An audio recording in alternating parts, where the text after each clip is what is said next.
Hey everyone, I just want to share a reminder with the people of Charlottesville, as I call them, the civilians. Anyway, May 27th until the 29th, I am coming back for the Charlottesville Arts Festival, and I'm really excited for this weekend event. Friday and throughout the weekend, I'm going to have my table set up with all my available artwork for sale, from originals, prints, sketch cards, stickers. I think you know the drill by now. But even more excitingly, Saturday and Sunday, I'm going to be doing demos throughout those days. What am I going to be doing demos of? Who knows? I guess you'll find out if you show up to the festival. And either way, I'm really excited to come back, and I hope to see you there, right? So mark your calendars, May 27th until the 29th. Hope to see you there. Now let's get to the countdown. I was picking Butterfinger bites out of my teeth right as it answered. I was like, Perfect. Gonna go well. Well, this is interesting, huh? Yeah, it's weird. It is weird. It is weird, but this is gonna be fun. Weird is good. Happy 420. Happy 420. Are you? No, I'm not currently partaking, if that's what you were about to ask me. Okay. Are you? Yeah. I mean, yeah, I do every day, so it's not like Your life is 420? It really, yeah. Yeah, okay. I mean, when I was younger, sure, I would make it a point. It's like, oh, it's 420. I'm gonna make sure I'm extra high this day. Yeah. But yeah, no, I just stay high for the most part. Okay. I think they have places you can go for that.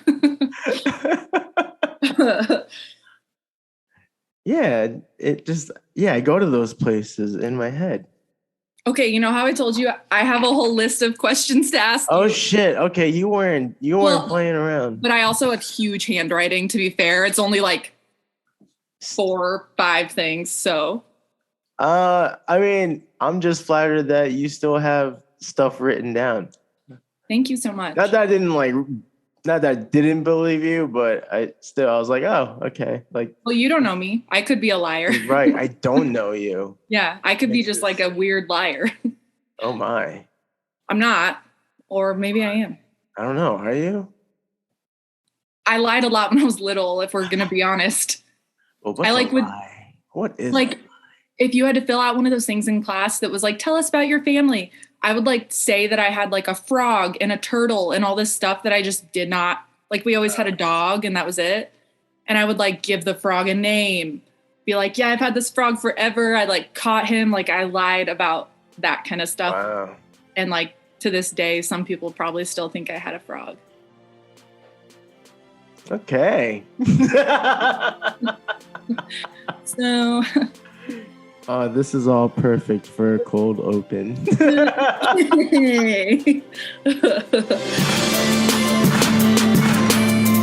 What's up, everyone? Welcome to another episode of Rated G. I'm your host, G. Terado.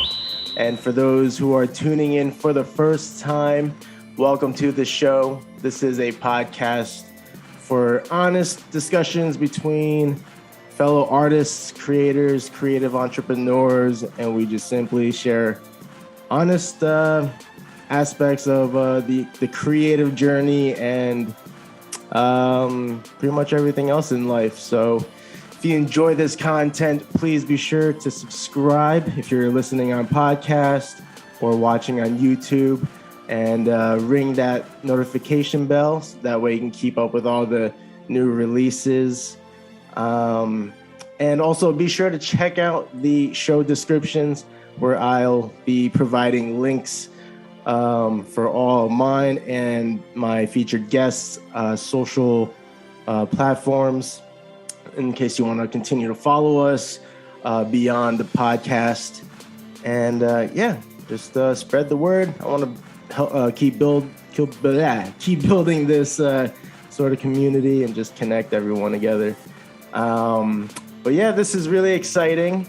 I do have a special guest for you today. And and I'm also here. Well, we're getting there.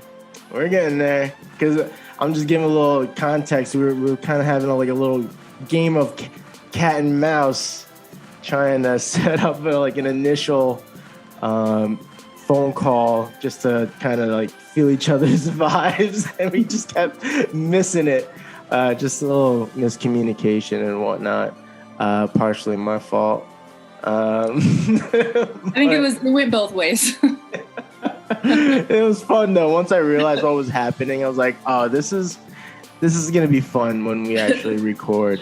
So, ladies and gentlemen, and of course non-binary, please welcome for the first time visual artist, graphic designer, and jewelry maker, Jenna Davis.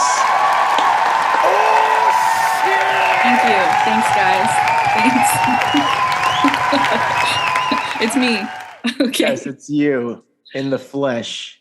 Yeah. Ish. Yeah. Yeah, we did play cat and mouse for a bit, and I was like, God damn. And I kept forgetting that you're 3 hours behind because you're here with me coming from Kansas City, right? I'm currently in Spokane, Washington. I don't know if I needed to say the city, but Washington State. But I'm from Kansas City, and that's where I lived like my whole life, which, yeah. Okay. We can get into that later. I don't know, whatever. But yeah, but I appreciated kind of that we were doing the like couldn't get a hold of each other because when people are like I was like, okay, we're on the same wavelength here. Like we're getting along fine. We want this to happen, but he's not like being too pushy and I'm not a pushy person. So I was like, okay, this is good. I think this will be good. We're both forgetful apparently, and it'll go fine. It'll happen eventually. Yeah. Like you said, it was like, this is what happens when two artists are trying to plan something. Yeah. And I was like, okay, she kind of like she's cool about this whole thing. And then you also said, because we did finally talk over the phone, and you did catch me at a very like vulnerable state because I was super burnt out. I may have like had just dozed off, and I think you did. Woke up, yeah. And, I think I called you out on it too. Yeah, I was just so like, oh man.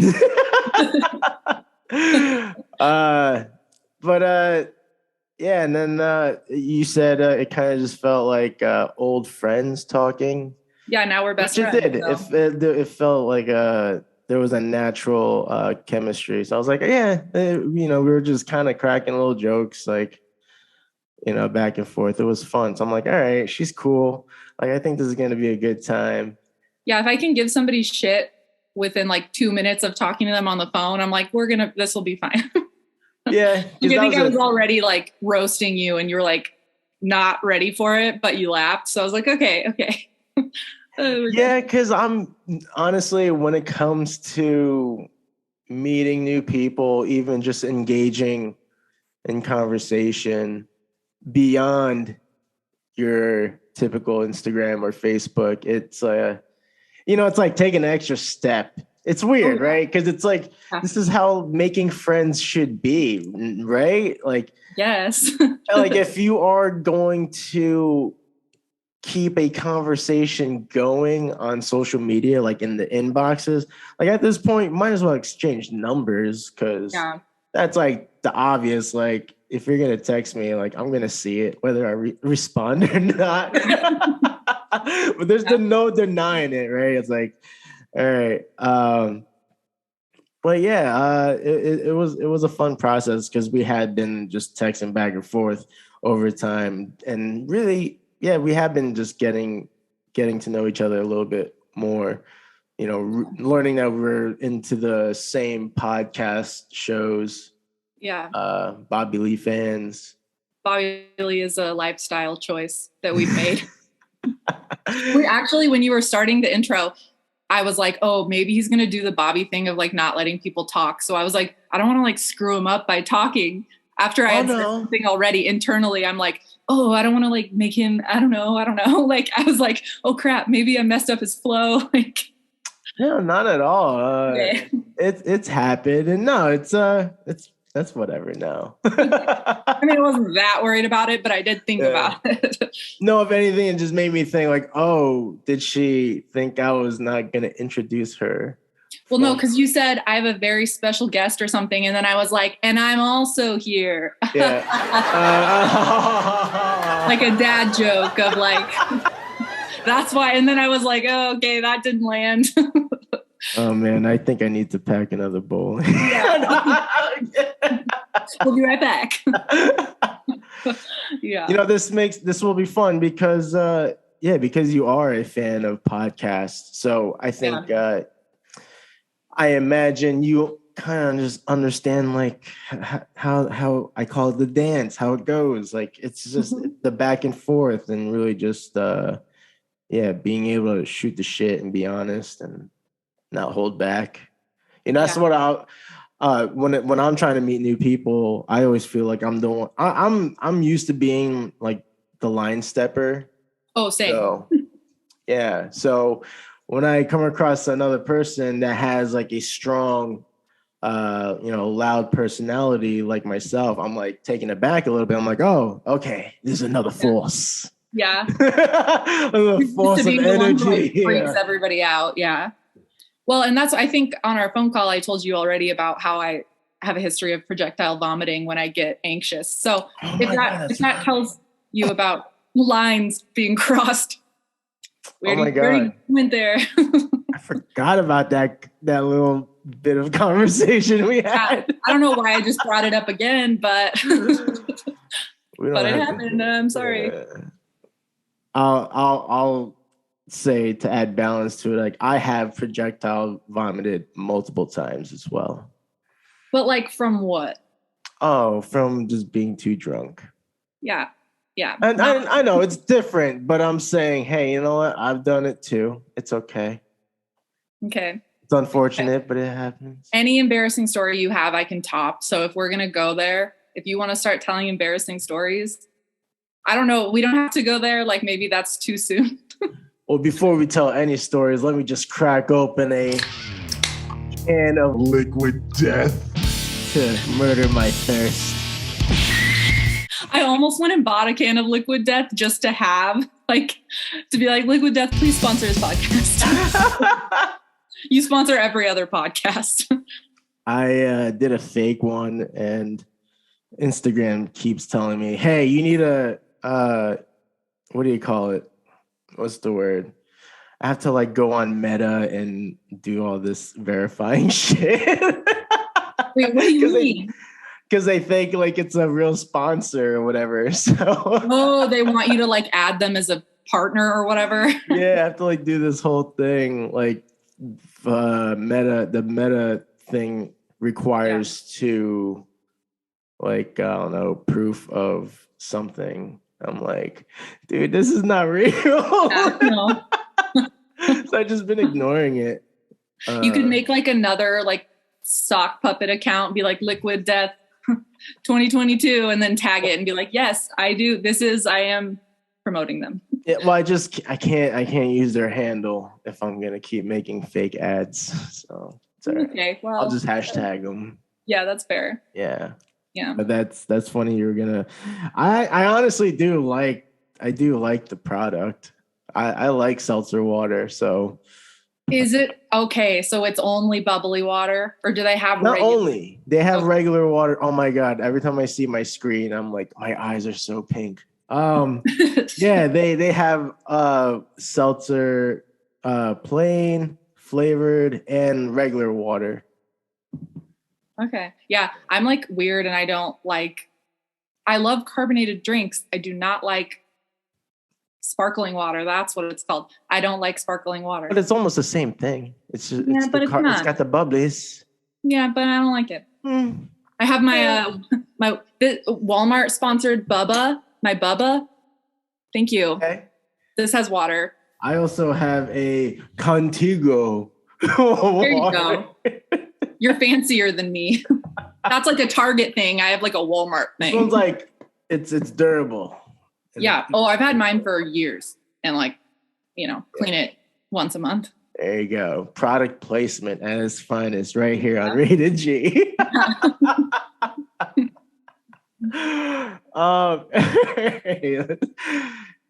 So when I initially approached you, being on the podcast, you were kind of like not hesitant, but you were like, I don't know how I would be because I'm awkward. And as soon as you said awkward, that kind of piqued my interest even more because I like that. I like to try to. I just think it adds a vibe to the show and it makes things exciting. But what is it? In terms of awkwardness, what would you refer to as awkward? It's more of like, I feel like it's okay. For instance, you see this rash that's starting. If I get nervous at all, I get like a rash. I've seen that before. I forget on Whitey's.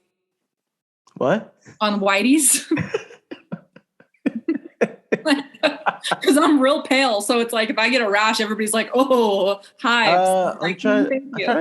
I've seen it before, but I get it. I have psoriasis. So I have a skin condition. Yeah, but I mean, I don't know. I was just like, well, no, I think I just have a weird mix of personality because I'm like very outgoing, and in most situations, I'll talk to anyone. Like in my friend group or whatever, I'll always be the person who goes out and like does the embarrassing thing to like make my friends laugh or whatever. But when it comes to like, I overthink everything. And so before anything happens, I'm like obnoxiously anxious. I'm even like this actually with my art of like, I wish I was somebody who could more just do it and be like, okay, I'm just going to do it and play around and whatever. But I like sit there in my head, like, staring at something for like an hour. And I like work myself up into like an anxious thing, even though I know rationally it's not something to be anxious about. Like, but I don't know. It's just who I am. Oh, Jenna, you just may be the white girl version of me. Seems like it. No, I've been vocal about that as well, especially on the podcast. Yeah. Like I joke about being high all the time, but a big portion of that is sort of I kind of rely on it as like a medicine. It really helps me just cool and calm because when I'm going through like the detox, I'm a lot more intense. Yeah. And a little aggro. Does it never make your anxiety worse though? Because sometimes for me, it makes me like, where I'm like, oh my gosh, like. Well, what I was getting at is that when I don't have any weed, because I would smoke a bowl before I would start working, and it helps. Besides like just being calm and like the creative, just kind of giving that boost. But my hands, they're always clammy. So if I don't have any weed, like I literally sit in my space waiting for my hands to dry up, and I have like this like rag I use like for my watercolors to keep my to dry my brush and whatnot, and I'm always just gripping on that and trying to dry up my palms so I can start sketching or doing whatever I'm gonna do. But if I can smoke a bowl before doing that, that takes all of that away, and I can just just helps that part especially. But yeah, it's tough. Yeah, I overthink as well. I'm always worrying about making errors and being able to troubleshoot from those errors, or just improvising. That was the thing for me in college. I remember with a painting professor that I had that I did not. He was fine. He's like a nice man, but I just didn't like him, and he didn't really like me. I don't think. I think I like annoyed him. But I remember we were having our like finals for the day, and he was just going around and like critiquing and then kind of giving us our grade. And I remember I was just standing there like so nervous over what he was going to say. And he was giving me all this feedback about what I could have done and all this stuff. And you're kind of like, okay, like, yeah, this is what I'm turning in though, you know, and I don't always, especially at the beginning of art school, I did not take criticism well. And I wasn't like rude about it. If anything, I'd like be like, I'm not going to cry. I'm not going to cry. I'm not gonna cry. Like, yeah. Make everybody feel awkward being like, You took it to heart. Like, you know, I was like, you hate me. But he was giving me all this critique and I was like, okay. And then there was like an awkward pause and I was like, so what's my grade going to be? And he was like, what? And I was like, that's kind of, I mean, it's college. That's kind of like what I'm worried about here. And he was like, it was just so interesting the way he was looking at it versus the way I was looking at it. Cause he's looking at it from years of being like a serious artist and was giving me all this critique. And I'm standing there like, am I going to get straight A's or are you going to like screw me over here, dude? Like, and I remember thinking like, I shouldn't be so worried about the grade because I think the times that you're not worried, it's like always the times where you like make something really cool or whatever that you weren't expecting. And then you're like, oh, wow. It's the times where I put too much, you know, thought into something. And then I'm like, overthink it to the point of either messing it up or just like not even doing anything. Yeah. So, but when it was for a grade, you know, you're like, okay, I have to get this done by this day. And like, that's really all that mattered to me at that point. So. Yeah. Yeah, man. If I could redo college, I would do it a little bit better. Just chill out a little bit more. I don't know. I chilled too hard. I took full advantage of it. I just wasn't in the right.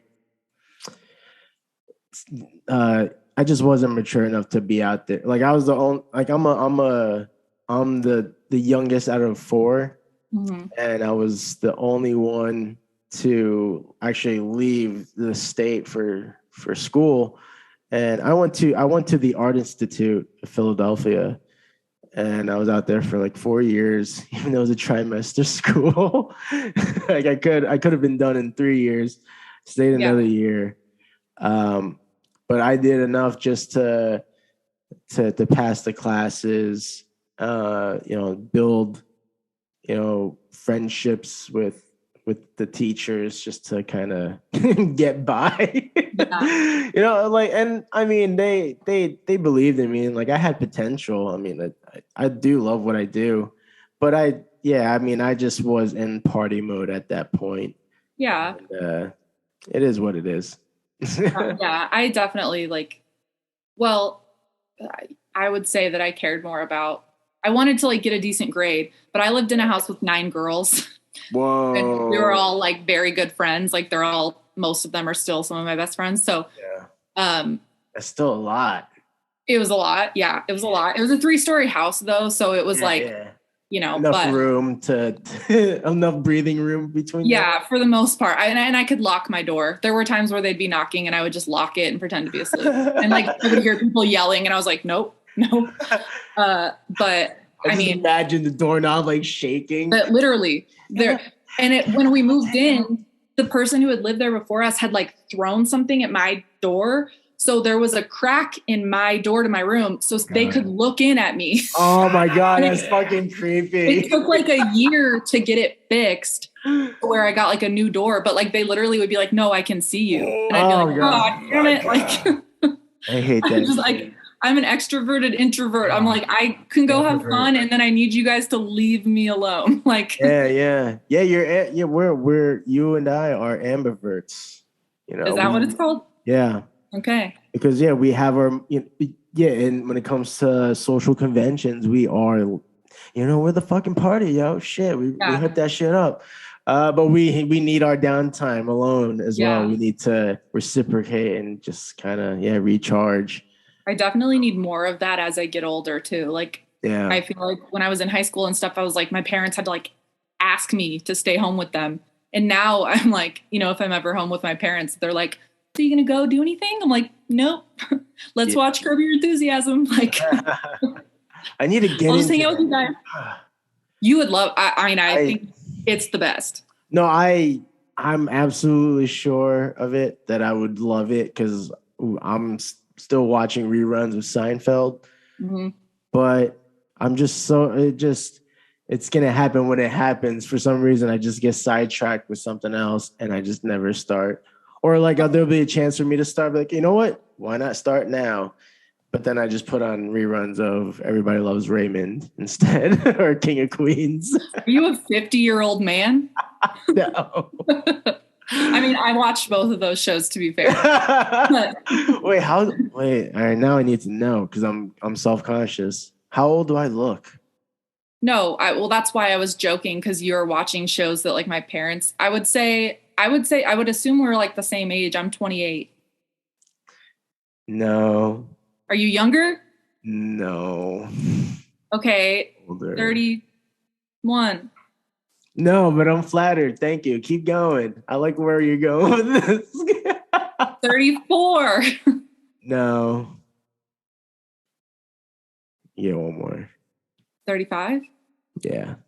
Oh, okay. Yeah. Well, you're welcome. I don't know. Okay. All right. All right. Hey, I need to know. I need feedback. Because I'm very what's the word? Can't think of the word right now. But I've always been such an advocate about living a healthy lifestyle and stuff. And I don't know. What does that entail for you? I'm just curious. Like, what do you mean by that? Well, honestly, if I look 35 or younger, that really doesn't matter. But I don't know. Like, if I look like I'm older than what I am, then I would be concerned because then something's wrong. But if I can still like pull off like early 30s, I'm okay with that. It's like I keep forgetting that we're older now. Because it's like, when you thought of like a 60-year-old when you were little, you're like, you're pretty much dead. Yeah. Like, you're so old. And then now I'm like, my dad's in his 60s. And I'm like, oh, my dad's not old. Like, my dad's not like an old guy at all to me. So it's weird how your perception of age changes as you get older. Yeah. And honestly, and like, I'm going to sound like a nerd about, or like preachy about health and fitness. But when you do kind of take care of your body, like it, you do still feel a little more limber. Like I have friends that are in their late 20s, like, that wouldn't do half the shit I do. So I'm like, am I old? Or, it's just a matter of how well you take care of your body. And just like how many years too, right? Like if you've been like years and decades of wear and tear, of course that's going to add up. But I don't want to go off on tangents about that. Yeah. Please stop. I'm uncomfortable. What's that? I said I'm uncomfortable, but I was joking. Oh, all right. See, we have to work on that. Our riffing and the. Well, I think Zoom makes it weird too, because I have to do Zoom for work a lot. Yeah. And I mean, like I said, I'm awkward anyway, but I feel like when you're in person, it's like, like when you're on the phone and you can't tell if someone's joking and you're like, hello, like. Yeah, you're right. You're right.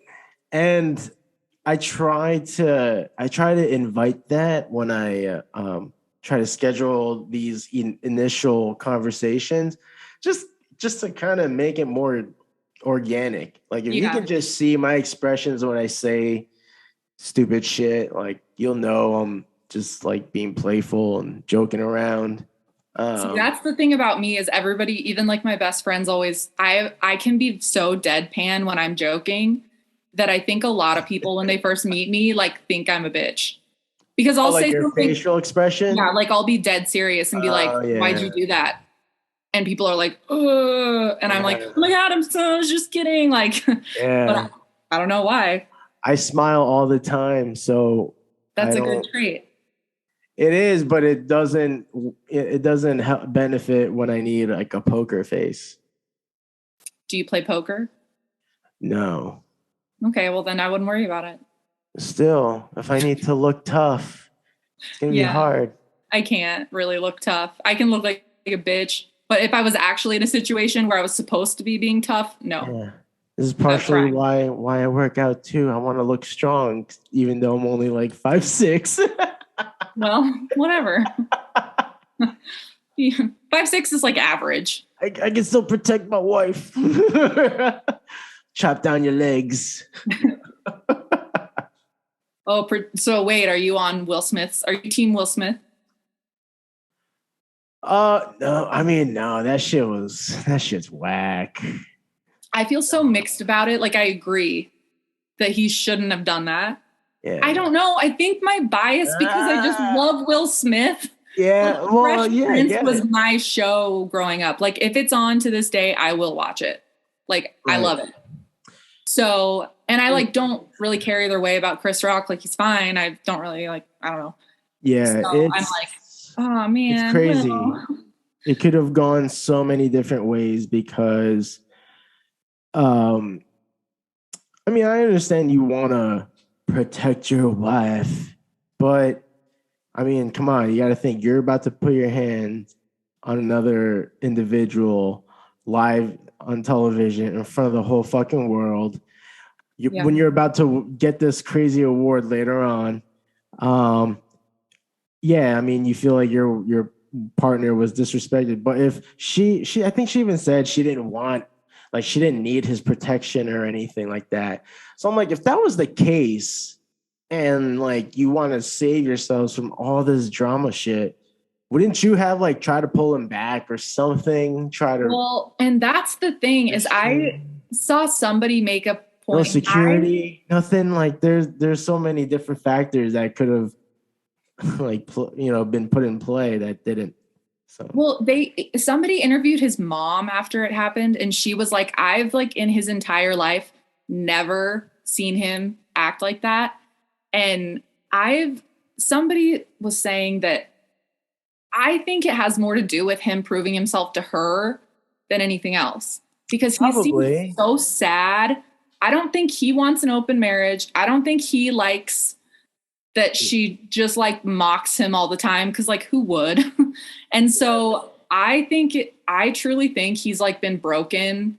Oh yeah, for sure. By their relationship. And it just was like in his mind, he was going to prove to her that he can like take care of her when he knows she doesn't see him that way. Like, I think I think it went a lot deeper than just like a joke that wasn't even funny. Like, I think it was so much deeper than that. We don't have to, I think so too. But that's what I'm saying, right? It's like now you're defending the partnership and stuff. So I don't know.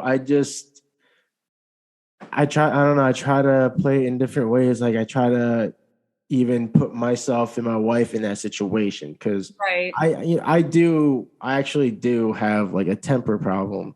But if there was, and there has been cases in the past where she had to pull me back from something, and I just think as a couple who has been together for that long, like I don't know what I mean, and who knows like what kind of state their relationship was in at that time because of all the crazy fuckery, so it's crazy and it's unfortunate, especially now like Will Smith is the way his career is kind of being affected by it right now.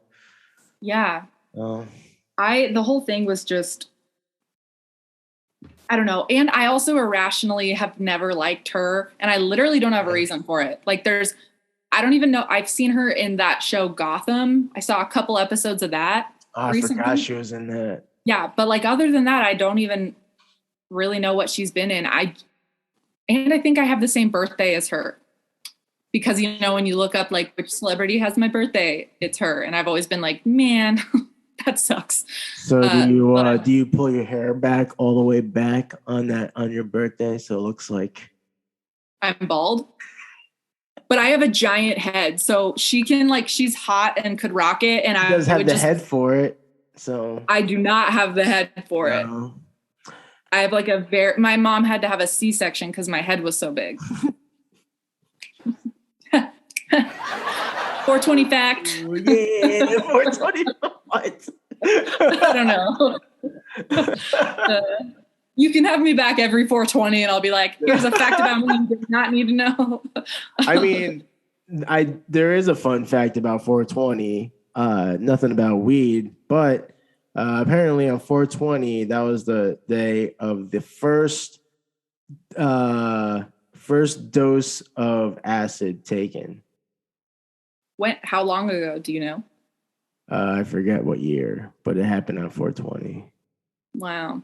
It'd be a lot better of a fact if you knew what year. Oh, shit. You know what? You know what? Wow. That's fun. It's also Hitler's birthday, but you know. Yeah, and he's an artist, and this is an artist podcast, but we do not celebrate Hitler. No. Just art. Just art. Just need to make that just gotta clear that up. Yeah. He's not gonna start all of a sudden there's like a third Zoom box, and it's Hitler. He's like living off the land. Okay. No, I'll stop. I don't know. But I think aren't there people that think Hitler, like Elvis is supposed to be still alive? Oh, Hitler, gotcha. You know what I mean? There are people that believe like, yeah, I saw him in like South America somewhere. It's like, okay. I mean, I don't know, because I don't know if he's alive, then what am I going to do? Yeah. Like, how many times a week do I have to post about Hitler awareness? Like, he's still alive, but he's really old, so he's not going to really do anything. That's true. Mankind. Yeah. That's true. Have you ever seen that movie Black Mass? That sounds familiar. It was like a Johnny Depp movie about what's his name? Whitey Bulger. He was like a crime boss in Boston in the like 70s or something. Okay, well, never mind. But basically, he was on the run for like 30 years, and they just not that long ago caught him.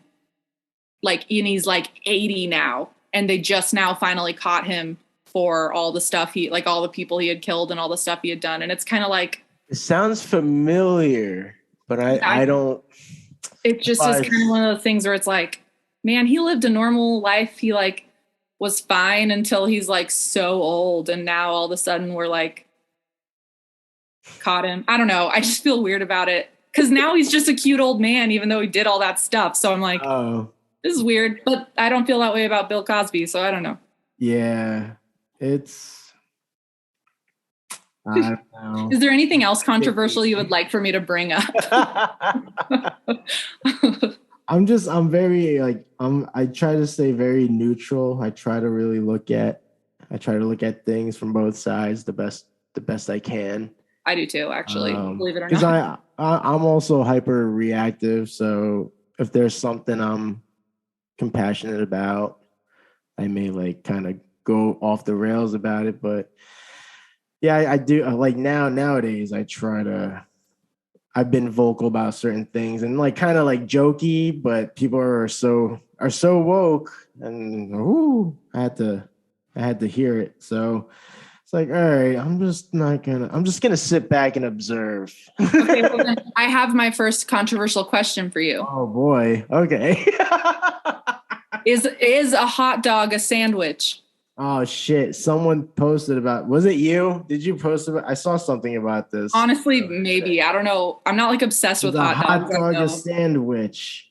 Well, that all depends. See, the problem about these kinds of questions is that it brings up more questions. I agree. Yeah. So I need clarification on something first. Okay. Does a sandwich always have to be 2 slices of bread, or do connected ends count? Like a roll, they're not always separate. Well, okay, here's an interesting thing is nobody ever asks if a hamburger is a sandwich, because it is, right? Like I would consider a hamburger a sandwich. Right. Like it's a burger, but it's well, because you say like, oh, this is sandwich, that means it's stuck between 2 things, right? But a hot dog is 2 things. Yeah. Well, I don't know. I don't actually have an answer. I'm gonna say yes, because if it's not a sandwich, what is it? It's a hot dog. I'd say it's a sandwich. What about like a pita thing, pita pocket? Okay, like a wrap. I mean, if it's a wrap, it's a wrap, and that's a wrap. See you guys next week. See you guys. Yeah, that's it for Rated G. Yeah, see, that's the thing. Stop. I think a hot dog is its own thing too. Wait, what's the other one everybody always argues about? Hot dog, and then there's like a... Help me! Oh my God! Isn't there another one of those things where it's like, is a hot dog a sandwich is like this, that? Okay, well, we'll circle back. Or we won't. I don't know. Well, yeah, I mean, so I guess to finalize my answer, I mean, yeah, I think it is a sandwich. Sure, it could be its own thing, but I think... So you're taking that stance? Yeah, I think it's a sandwich. Okay. Yeah. Because, like, it's like how you're going to describe it, too. Like, you know, it's not rolled in a bun. It's sitting in a bun. So, like, a corn dog is not a sandwich. No. The corn dog. Corn dog is not. Right. No, ma'am. What about a pigs in a blanket? That's more of like a wrap, because they're still wrapped. Okay. Yeah. Okay. I'm not sure if you're right or wrong. I don't know. I'm just speaking by my opinions. Like, that's just what I think. That's all you all know that I am the smartest man unknown. Oh my God, my eyes. Unknown? How smart are you? I don't know. The smartest man unknown? Like, unknown to everyone. Yeah. Yeah. Like, nobody knows about me. Yeah. Good. Okay, here's my second question.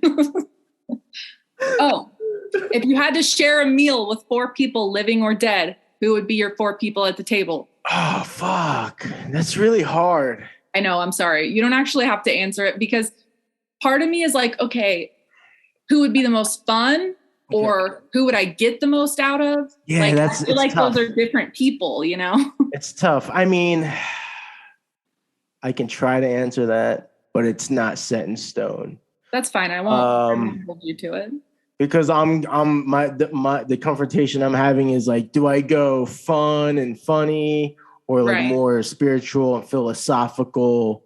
Okay, let's do, who do you think, if you were having a dinner with them, that by the end of the dinner... I was going to try to do half and half, like 2 philosophical and 2 like fun and entertaining more. Yeah.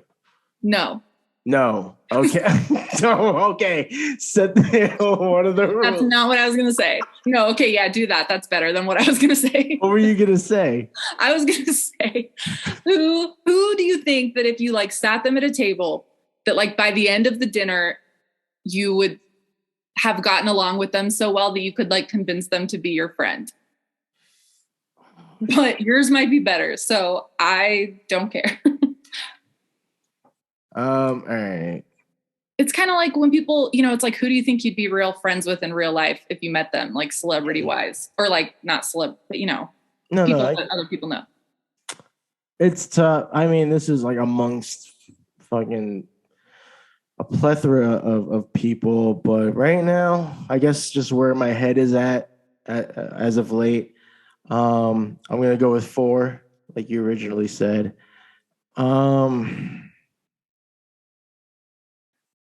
Okay. Jackie Chan. Why?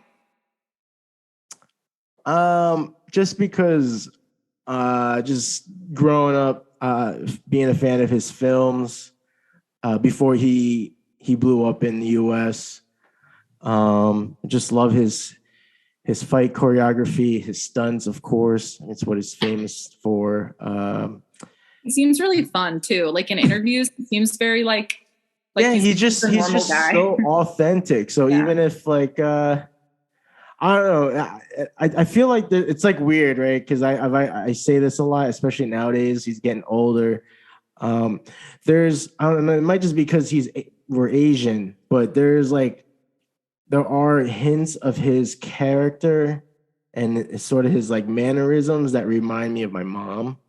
Yeah. And I think that's just like I think that's just like an Asian thing, to be honest, when coming from that, especially that generation.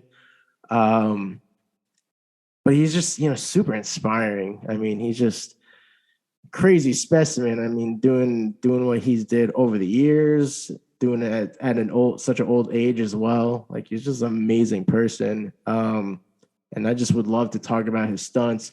He got to work with Bruce Lee, which I'm a big fan of. So just I sit down and listen to his interviews quite often. So he would be one.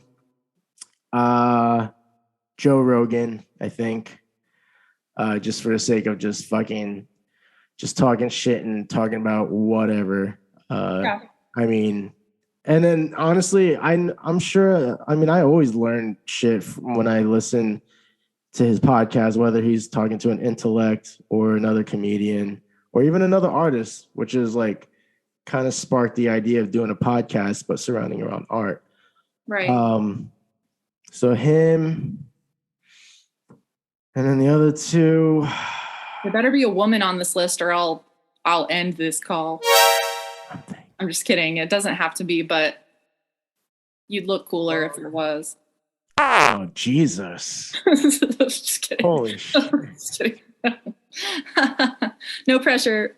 God damn. Well, there's a lot. Who can I think of though? No, just go with whoever you were going to go with originally. Don't listen to me. I'm sorry. No, because now I'm going to feel like a piece of shit if I don't. I know. I know. I shouldn't have said that. God. This is my bad. I'll be there. I'll be at the other end of the table. So I'm the woman. Okay, now go. Your wife and I are also there. So now continue. Wait, like you're there, like we're also options to be at this table? No, I'm saying we're automatically there, so you don't have to pick anyone you don't want to pick. So there will be women at the table. Let's cut this part out.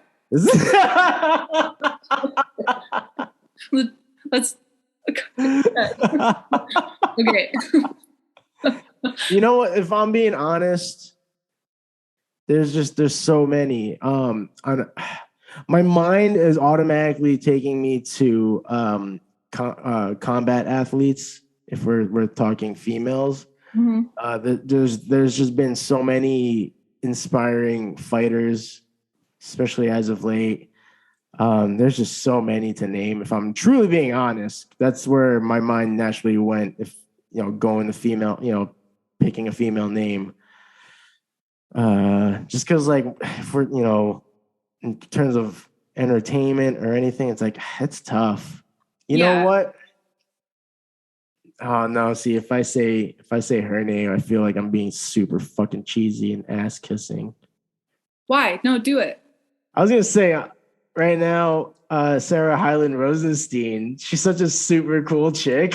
So I would like if she would adopt me, I would accept immediately. And I'm 28. Shout out to Sarah. Sarah, hey. Hey, Sarah, I love you. No, I genuinely I have the personality where I become very I go through phases with things, or I just become very obsessed with things. Yeah. I don't and currently Tiger Belly and anything involving any of them, Bad Friends, any of that. But the episode of Tiger Belly with Sarah and Stevie. Oh my God. It's so good. I've watched it 4 times because it just brings me so much. Stevie is the weirdest person in the world. Yeah. And that's saying a lot. Uh-huh. And I love him so much. And him with Sarah together is just oh yeah. I love them. So I had Sarah after I think after she appeared on Tiger Belly twice and on Stevie Weeby show. Mm-hmm. And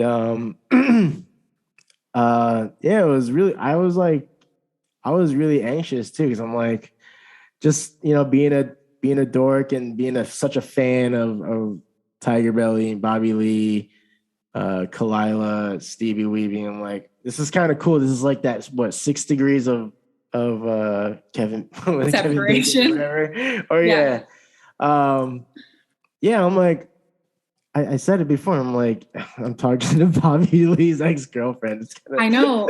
And when she's just like, and she's such a kind person. And like, I actually had a dream a couple nights ago. I think I saw on Instagram something about, I don't know, but in my dream, I was like out in public somewhere and Bobby walked past me and I was like, Bobby. And he like stopped and, just was kind of like, hi or whatever. And then tried to walk away. And I like grabbed him and was like, no, we are going to be friends. So wherever you're going, I'm going right now. And in the dream, he was like, okay, fine. And I like just was like, I'm forcing this friendship because I know it will work.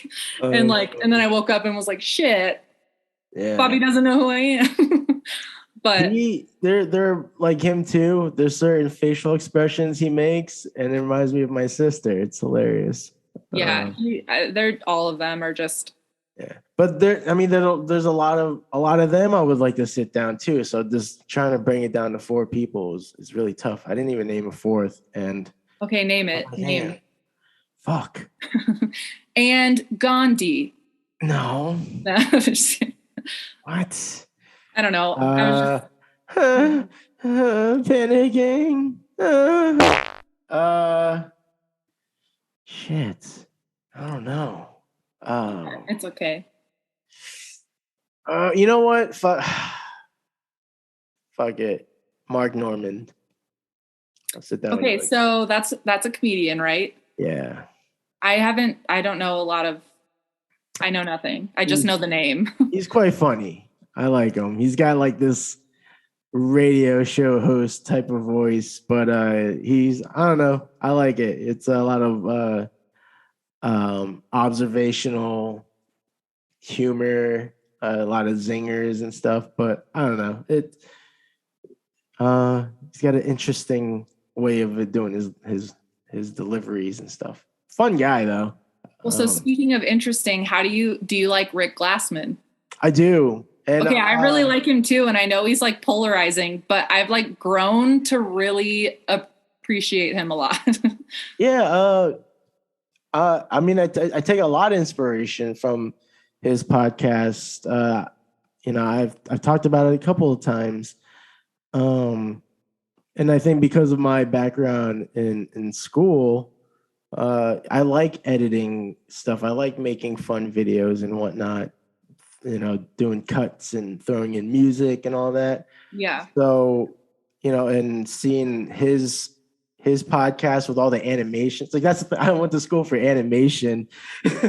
So animation is so hard. Like I've barely scratched the surface of it. And I was like, oh my God, like it gives you so much appreciation for all the stuff that we just like take for granted. Like, yeah, especially, I'm so out of the loop, but I have to burp.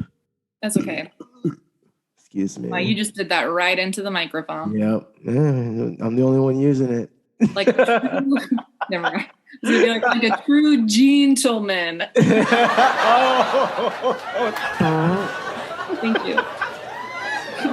Don't worry, I'll throw in applause here and there. I'll be here all week. Thank you. I'm really gonna have to rewatch this one.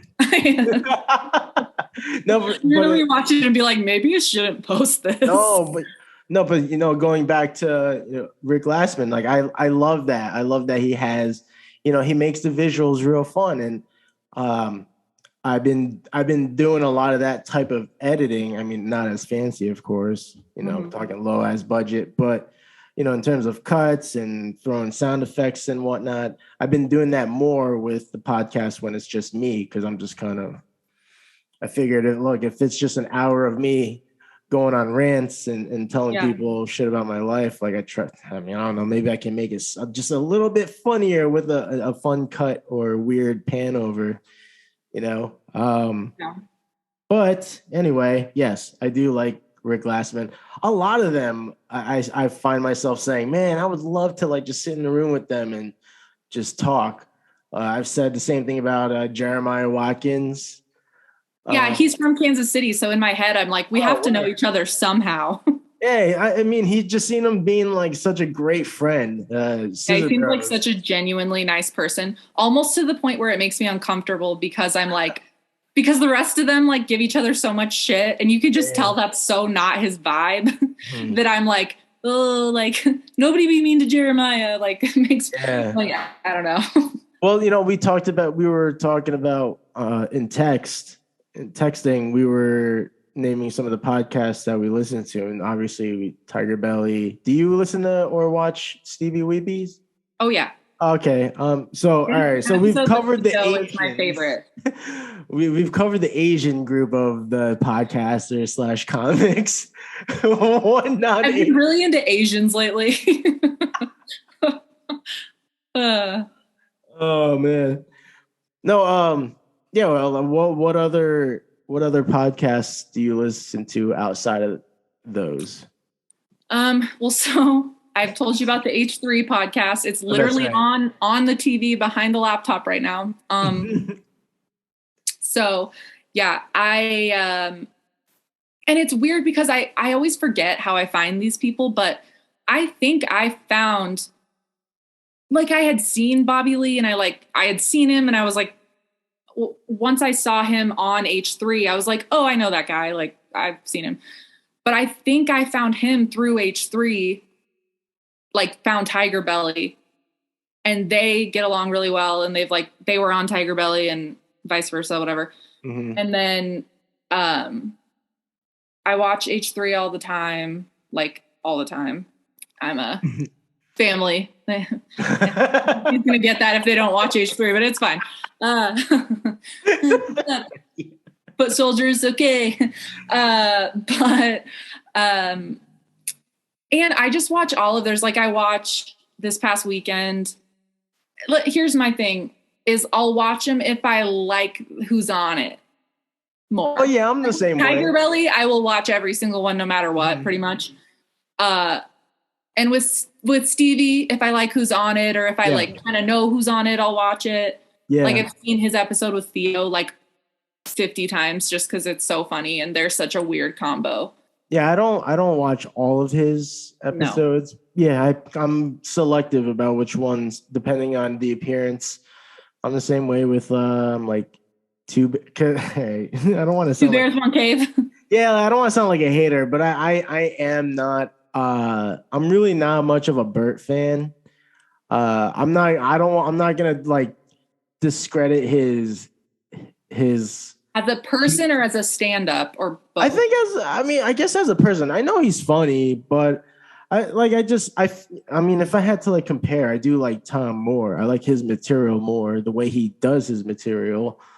Bert is just, I mean, and then I guess more on the personal side, you know, just like seeing how gross he is and just how, I don't know, like, again, I might be getting a little like too preachy, but like, he just like does not take care of himself. So it's just kind of wild, but I don't know. I just don't find him as funny as a lot of people do. And I have nothing against him. It's just like, for me, he's more somebody so Tom's stand-up, I think is really funny. Bert, I like started his special. Yeah. And I mean, I think I was in a mood too. I like wasn't paying that much attention, but I like did not finish it. I was kind of just like, okay, like, but he seems like he's more someone you want to hang out with. Like he seems like he's a fun, nice guy, but his stand-up, I was like, okay, this isn't like the funny, like to me. Yeah, I should also clarify. I think he's a great person too. I'm not saying he's not a good person. It's just when he talks about the gross shit like on their podcast, I'm just like, oh God. Or just hearing Tom and Christina talking about him too. It's just like, ah. But I'm sure he's a great time to be around. But in terms of his comedy, it's not for me. I just don't find it as funny. But I don't have anything against him. He is just a little hard to listen to on podcasts often. Like he talks so much. Yeah. So Like, I do listen when they have guests for sure. so I bet you really liked when they had the whole string of, I think Bert was on tour or something. So it was Tom with like another guest. Yeah. Oh yeah. Yeah. Loved it. That one, Tom with Bobby, and Bobby was telling stories of his dad. Anytime Bobby tells stories of his dad, it's just like my favorite thing. But like how hard Tom laughed brings me joy, because I feel like it's hard to make Tom laugh. So when he does laugh, it's like the best. It's like, oh shit. Like when he breaks, he's getting red. It's a good one. I love those laughs. I know. I'm surprised you don't really know Mark Norman. Well, I don't know. Who would you compare him to if you had to? Because I can't. I'm telling you to. I mean, he's a big Seinfeld fan. I don't know. It's hard to like. He just has such a distinct voice, but I like his way of his joke writing and stuff. He's not much of a storyteller type of comic. So it's like jokes more. Yeah, more jokey. Like it's it's like one after the other. Do you like Theo? Not as much. I saw his recent. Wait. Go on. I'm not gonna try to shit on it or anything. Again, it's just it wasn't for me. It wasn't making me like laugh as hard as I was expecting to. Because again, I hear how funny he is, and it just wasn't. Yeah, like it was just harder to finish than I anticipated. Well, and you know what's weird is like I have such a weird like parasocial relationship with Bobby. Like I feel like I truly know him, and like I'm like, oh, he's part of my family or some shit. Oh, but I've actually never seen him do stand up, and I think it's because I'm nervous that I won't like it. Well, I think I was going to ask you, like, you're not familiar, like, you didn't know him from Mad TV? I watched it a little bit, but, like, I think I didn't think Mad TV was that funny, even though I know there's a lot of really funny people that have come off of it. Yeah. I always was kind of like, it's like the ghetto SNL kind of, like. Yeah. And I know, like, that's kind of is what it is, but I recognized him. And I was like, oh, I've seen that guy, like whatever. But White Castle also, the Harold and Kumar. Yeah. And anytime people say how crazy he is when he does stand up. Oh, yeah. Sometimes when I always think he's funny and I always like him. But those are the times where I don't find him as funny when he's being like just crazy. So I'm worried that if I watched his stand up, I'd be like, I mean, I'd love him no matter what. But it's like, I'm like, I don't know. If you watch like one of his latest specials, it's like time travel, because it's shit you wouldn't be able to get away with today. Oh yeah. Especially with the touching. Like I forget which special it was, but it literally starts with him grabbing a dude's hand and touching his fucking dick with it. Yeah. It's like, yeah, that would not fly now. No. But have you ever, like, do you have an interest in comedy at all? Or, like, you just like to laugh? I mean, we both watch so many of these podcasts, but we're, like, not trying to be comedians. So I feel like that's kind of unique. So, like, I mean, I do find myself relating to a lot of them, just their way of thinking or reacting to, like I love, observational humor. So, because I'm just always like, what the fuck? So, I mean, I would like to think that if I had the balls to actually step up and try open mic and put in the reps, do the homework, maybe I'd be okay at it. But that's like if I never pursued anything else. I think, and this is like knowing what I know now, right? If like, man, knowing how hard it is to be a comic. You have to start when you're like 20. Yeah, I probably would have tried early.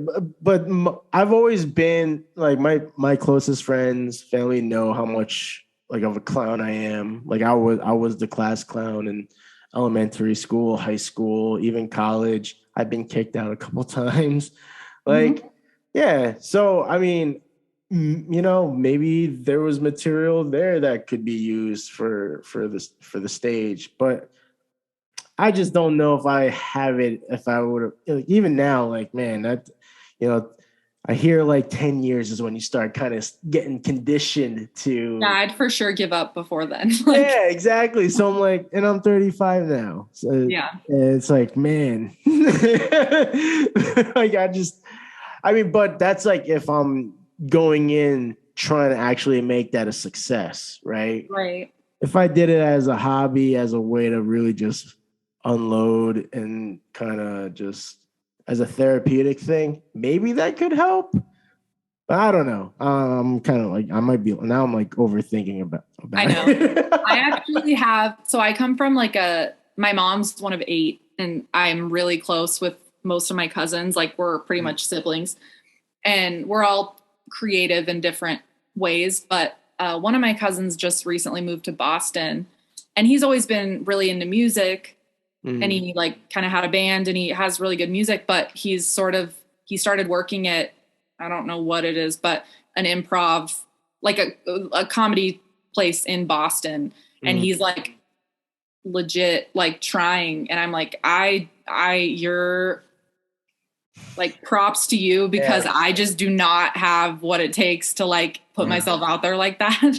I have performance anxiety, so I'd be sweating balls. Oh, I'd be throwing up. Yeah. Like when I used to do some graphic design work for my friend, and I don't like it when people are like over my shoulder watching me, and you would just see sweat drops hitting the keyboard and shit. I'm like, oh, this is fucking embarrassing.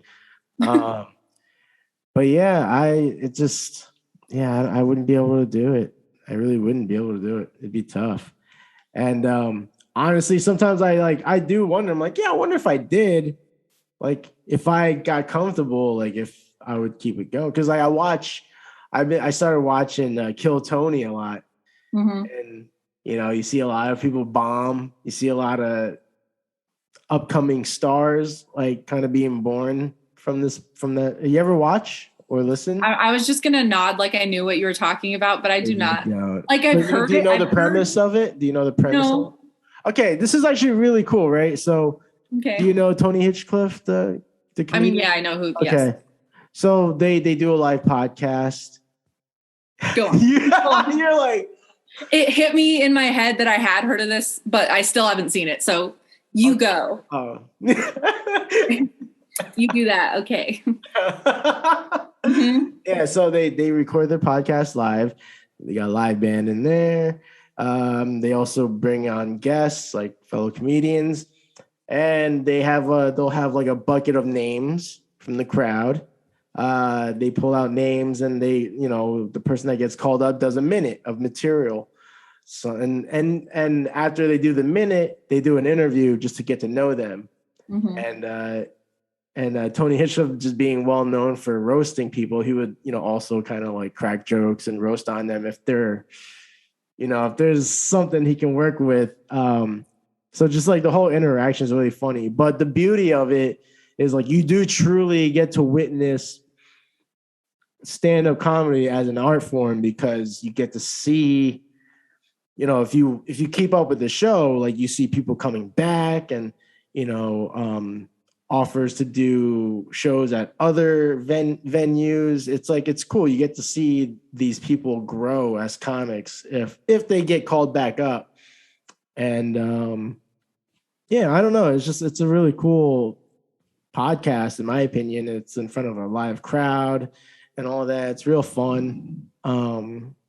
Is it on YouTube or what? Yeah, it's on YouTube. It's on so they do it live every Monday night. But I usually just catch it on Tuesday. But I don't know. It's just really cool. You get to see people fucking do it for the first time. Sometimes it's obvious. Sometimes it's like, oh, they might have something. Like they got charisma. Yeah, it's just really cool. And then it makes you feel less bad about yourself. It's like, it's like, whew. If they can do that, then maybe it won't be as bad for me. Yeah. I think when you said it and I had the weird realization, I was in my head actually thinking of that show Beat Bobby Flay. Oh. Where they have to like try to make a better dish than him. Yeah. So in my head, I was like, yeah, they have to tell better jokes than Tony Hinchcliff. That's what it is. Well, it's actually funny you said that because there is a regular when he's in town. Shit, I'm blanking out on his name right now. This is terrible. He's fucking hilarious. But every time he's up, they always roast each other. And it's so fucking funny. Roasting makes me so uncomfortable. So fun, though. Did you ever see the roast, I think, of James Franco? Oh, yeah. Okay, Andy Sandberg was, I mean, I love him, but his approach to the roast. Oh, yeah. Favorite thing. I was like, that would be me. If I was as funny as him, that's 100% how I would want to do it. Like, you're roasting people by saying nice things about them so that you don't hurt their feelings. Yeah, and that's the thing, right? It's like, if I did, like, what would be my niche? Like, what would be my material? Well, and I feel like it depends on how well you know them, because I can like roast my best friends and it's fine. But if I don't know someone that well, I don't want to like go at them, and then hit a spot that I didn't. That's why you have writers. Yeah, I guess that's true. Jeffrey Ross writes a lot of the materials for the. Yeah, that dude just like, I don't know anything about him other than he just loves roasts. Are you from Jersey? I am, yeah. Oh. Yeah. How do you feel about Snooki? Oh. I actually love Jersey Shore in like a non-ironic, like it's trash, but I love it. Wait. So I'm from North Jersey. That's a big difference. Okay. Yeah. So we'd rather be referred from, with fucking Sopranos. That's our area. You'd rather be the Sopranos than the Jersey Shore? Well, that's where I'm from. Like, I've never seen the Sopranos. I'm really it's sorry. Okay, it's okay. It's all right. I'm just like so much younger than you. No, that's fine. I mean, I didn't really follow it that close, but that's like that's a big thing for Northern Jerseyans. Yeah. I've never seen The Wizard of Oz. Yeah. God. I'm from there, so. Oh, yeah. I mean, yeah, but it's not like that, so. No, there's not going to be like a twister. No, there's that. There's those. Have you ever been to the Midwest at all? Like. No, not really, to be honest. Okay. Well, yeah. Kansas City is like, I mean, I feel like since we've been better at sports lately, people are more aware, like Patrick Mahomes and like pretty much just Patrick Mahomes. But it's honestly like, I love Kansas City and I miss it a lot, actually. You like sports? I'm pretty big into basketball. I have liked the Chiefs since we've started winning. Oh, actually, I think that's excuse me, sorry. 420 cough. Yeah. We need to take a 4-minute, 20-second break. My best friend's brother, I think, works for the Chiefs. Oh, really? Yeah, I think he has the ring. He does I think he does photography or film for them. Oh, that's cool. Does he live in Kansas City? Yeah, I believe so. Nice. Yeah. It's just a lot more like I don't know. There's a lot to do, and which is like surprising. I mean, there's no beach and there's no mountains, so that does suck. But I think we like compensate for that by like having a lot of like downtown cool stuff to do, Okay. I'm just trying to plug Kansas City. Everybody make sure you go to Kansas City. Tell them I said. But yeah. All right. I want to go back to the top 4 thing. Yeah. Who would be your 4? Your 4 horsemen or 4 horsewomen? Yeah, I thought I had gotten out of this one. Nah, son. Just kidding. Nah. Well, and see, I'm thinking because I'm so like I get so into things that my mind goes to like what I'm into right now. Exactly. But And it's then when like, you brought up the female thing, I'm like, fuck. Because if I'm being super honest, there hasn't been like a prominent female figure I've been like following hard on, you know? So yeah, hard on. But yeah, so it put a lot of pressure on me. I know. It is a lot. And it's like living or dead makes it a weird thing too. And I'm like, do I want them there? Because sometimes I'm like, maybe I would want like, I don't know why I'm gonna bring up Hitler again, but it's like there's part of me that's like, maybe you would want someone like that there so you could just sit them down and be like, bro, I need you to explain this to me. Like, Oh, geez. you know, like it'd be very interesting to like be like, can you try to rationalize this for me, even though you won't be able to? I just want to know like where your head's at, you know? Curveball right there. I mean, it'd be interesting. As long as you knew he couldn't hurt you, and I'm obviously you'd have to learn German. Yeah, but I'm like Aryan as fuck, as you can tell. I'm like naturally blonde, blue eyes. I'm in with Hitler. But then now you got to speak German and do this. Well, you're gonna have to be doing the. No, yeah. I mean, if I'd do it and then just apologize later. If it was gonna stop me from getting killed, I'd be like, all right, I'm not gonna do it right now, just so we aren't nothing's taken out of. No, so I wouldn't have Hitler. Let's start there. I wouldn't have Hitler. Yeah, all right. Not on the list.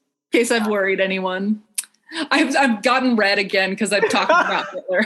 Like, stop talking about Hitler, and I just can't. Okay. I mean, okay. I would have one or both of the Obamas. Wow. I really love them so much. Hey, like, cool. I know they're not. Well, okay, let's talk about. Obviously, Shout Michelle. out to the Obamas in case you're listening. Jill, what's up? Yeah, I actually even Sasha and Malia. That'd be interesting to have them there and be like, so what the hell was that like? Who are they? Oh, the daughters? Yes. Oh. Or Bo, their dog. I would have Bo. Are you a dog person or a cat person? I am a cat person. Unfortunately, I'm a. Oh, see. Unfortunately, I am allergic to dog dander. I don't know. I'm weird with certain breeds. Like I can be around hounds, and I guess typically I'd be allergic to them. But my sister-in-law they have hounds. I don't mind them. I just didn't grow up with them, and I never realized I was that allergic to dander. Yeah. Cats, I just seem. But you're not allergic to cats at all? I went through a period where I was pretty allergic to cats, and then I kind of just got over it. Yeah. Like as a kid, I was fine. During college, high school and college, I was pretty damn allergic. Like my one eye would get shot red, and I'm just like all snotty and gross. Like Benadryl, yeah. Like pretty much COVID. And like just had one eye. Just call it. We used to call it the eye of Zaruman. And and then I just got over it at some point, and here we are with two cats. But wait, why was I figures this fucking guy? You just give cat person vibes a little bit. Well, what am I very feminine? No, it's not a feminine thing. It's like if anything, I would almost say the opposite. I don't know. So I'm a big animal person. Like I just love all animals more than any people. Like I would rather be around dogs and cats all day than like most people. So, does that mean your diet is vegetarian or vegan? So I have not eaten pork or beef since I was in like 6th grade. Because I drove past a farm and was just like, I don't want to eat them anymore. I feel bad, and just like never did. Yeah. I would love to be a vegetarian or a vegan. I don't have the willpower for that, and I like chicken a lot.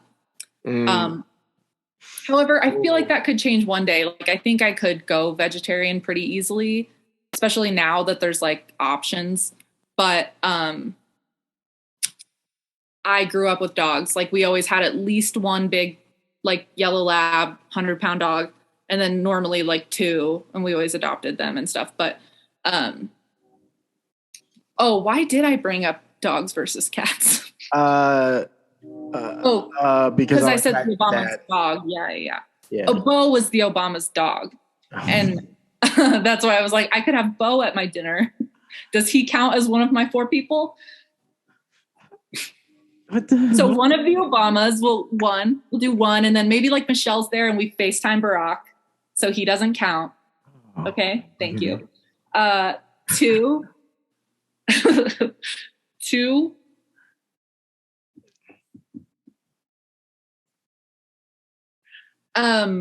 Ricky Gervais. Okay. I just love him. Everything about him, pretty much. Mm-hmm.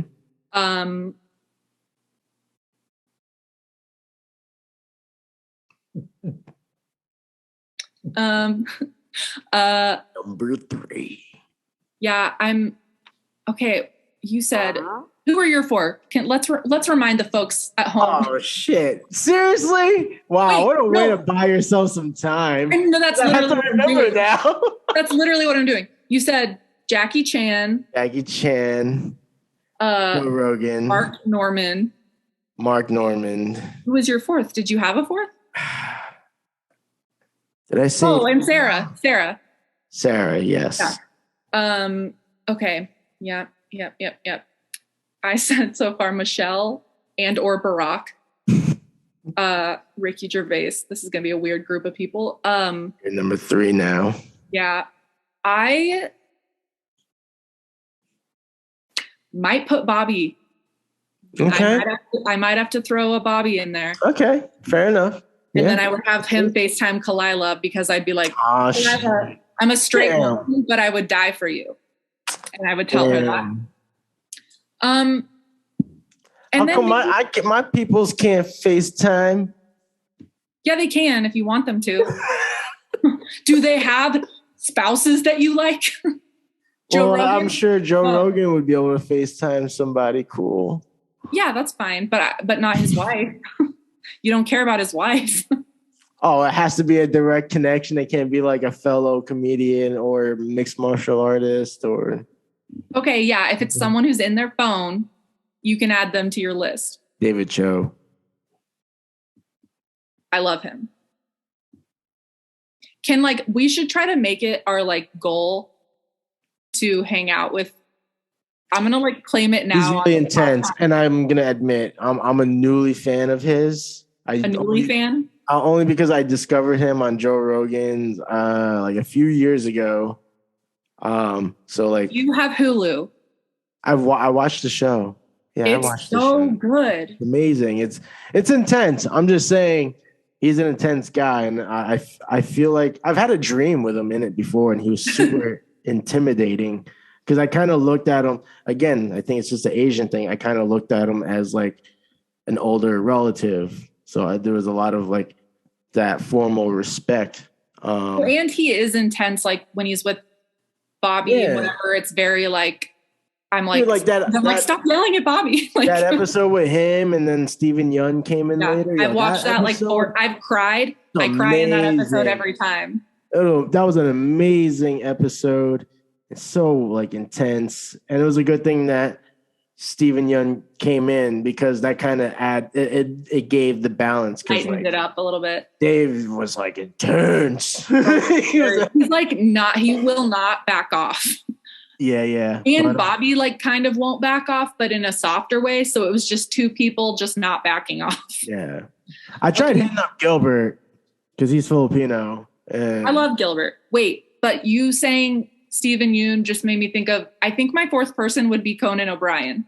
Oh, that's a good one. That's fun. Always thought he was annoying before I actually watched him. And then, of course, now that his show's not on anymore, I think on HBO Max, they have Conan Without Borders where he goes all over. Oh, yeah. And I started watching those one time, and now I appreciate him a lot, and I just really like him. Mm. And he's had Steven Yeun. They went to Korea and went to a spa together. I don't know, but that's my 4th person. Okay. That's a good bunch there. Yeah, I like it'd be it. weird. We both have like all comedians and then like one other person. Yeah, So, pretty much. Just because, like, yeah, I don't know.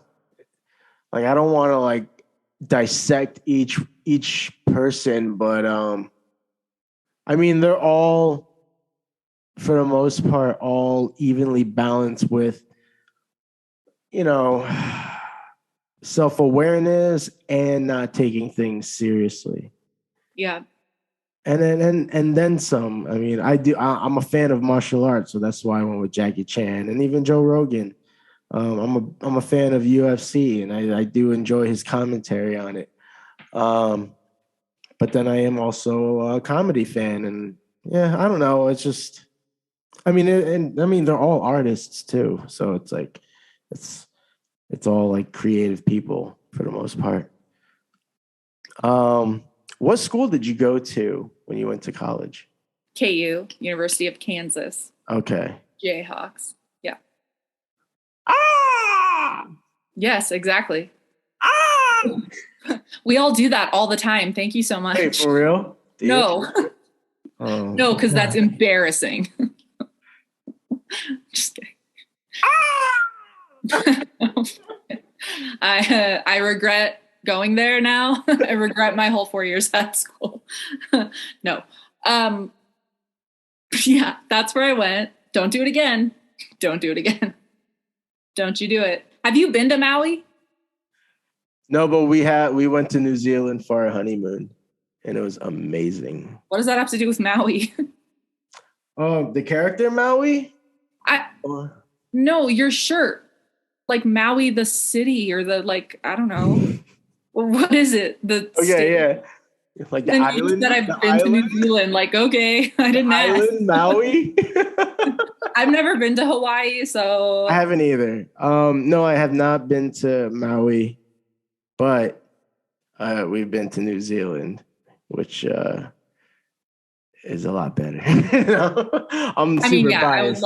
I would love to go to New Zealand. Like, that's probably one of my top places I want to go. Yeah, I fell in love with the culture, so like real hard. Are like, you a Lord of the Rings person? No, I love the culture of the indigenous people. Yeah. Over there. I love the haka. You know, when like, what was it like? It was like a wedding ceremony that they did the haka there, and it went viral on Facebook, and then like when I saw that, it just kind of blew up from there. I fell in love with it to the point where I started learning the dances and the language and all this, and then we ended up going there for our honeymoon. It was amazing, but yeah, I just love the culture. Have you ever been to the Philippines? Yeah, I've been there a couple times. Yeah. It'd be interesting to go there now, but I mean, it's a long flight. I mean, New Zealand's even longer, but yeah, still, I don't know. To go back to the Philippines, I'm like, God, it's gonna take a lot. Yeah. Just because I'm so Americanized, you know, Right. and that's the thing too. Like I am working on reconnecting with my culture again. Yeah, and yeah, so I need to work on that.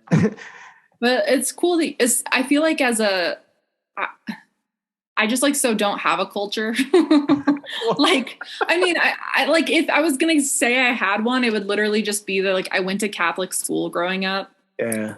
Even though my family's, I mean, they're religious, but not like that religious. Like I don't really know why I went to Catholic school. I just did. But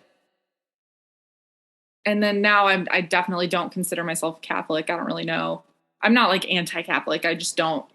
Yeah, I'm not very religious. Like I grew up Catholic. My parents are kind of religious. I don't know.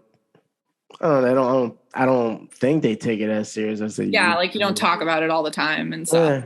Yeah. Like I just used to go to church just to get that bread and wine, baby. Yeah, fuck. Cool. tear that shit up, son. Yeah. No. Yeah.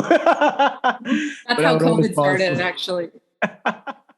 Everybody sharing the same wine goblet. Yep. Yeah. But yeah, I didn't. Yeah, I just never followed through. Yeah. Yeah. It's I just like I wish I had a culture. I think that's why I'm so interested in like that sounds so weird. I don't have a Well, culture. I But it's mean, like what would my culture be? I don't know. I don't really like my parents are like German, Welsh, and like Hungarian, but like, you know, way back, not yeah. anytime recently. So I think just whatever that, like all that energy, it's going through a different outlet for you. yeah. Maybe it is comedy and podcasting. I don't know. Yeah, like maybe that's just it. You know, everyone's got their thing. That's true. You know, yeah, like like the geeks, man. They be following still till no matter how old they are, still following comic books and I mean, I still watch cartoons. I'm very nostalgic. Like I'm stuck in the past. Like you see my fucking action figures and stuff on the background. Like I'm such a kid. Oh, But I am too. I still sleep with a teddy bear every night. oh, Yeah, I know. how long have you had this teddy bear? Is this Well, let me answer that. Let me answer that question. oh shit. So I had an Elmo, a tickle me Elmo, which meant that if you like touched it or rolled over on it, that bitch talked and it was scary.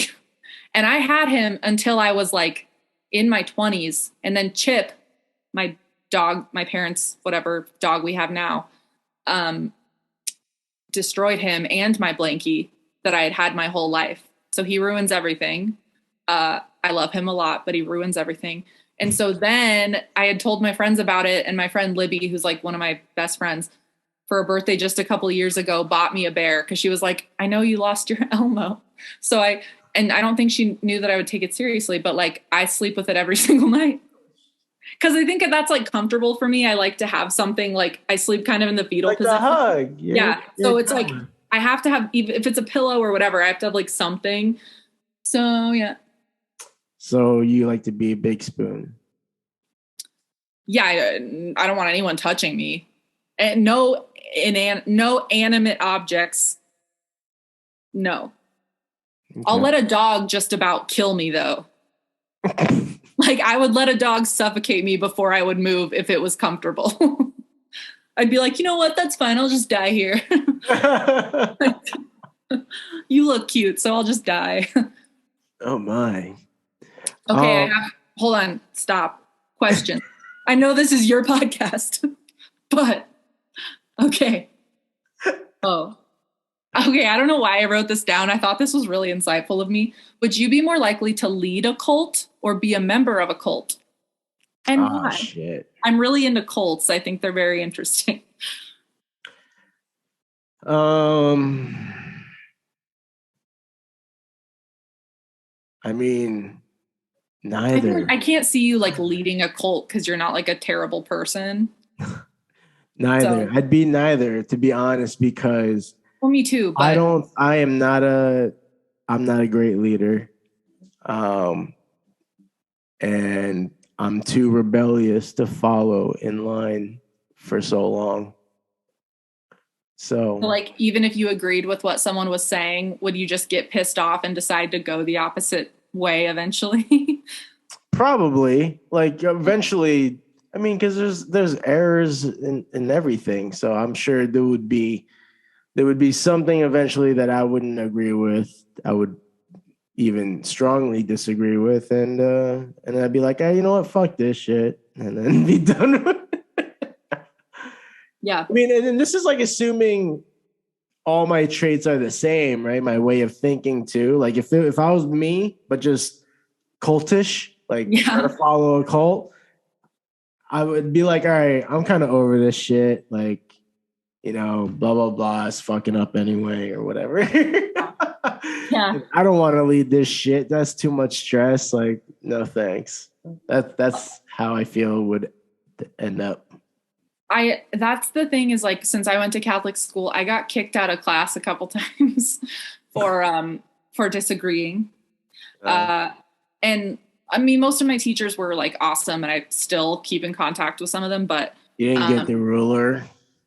no, that wasn't a thing at my school. Oh. I don't know why. I always hear that, but I did have a teacher who, she was like just a religion teacher. Her name was Mrs. Moore and she was the worst. And she hated me and I hated her. And one time I got in a fight with her once because she said, if your house was on fire, who would you save, your dog or your brother? Because I had already been arguing with her. And I was like, okay, so here's the thing, Mrs. Moore. My brother's 11 years older than me. And at the time I was in 8th grade.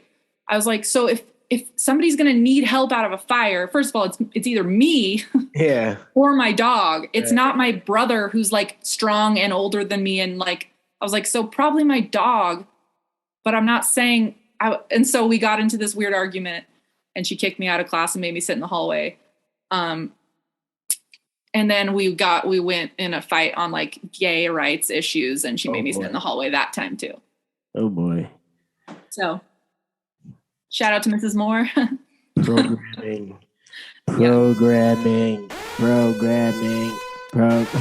Yeah, she actually left the school after our year because we did like a silent sit-in to protest her being our teacher. Oh, wow. Damn.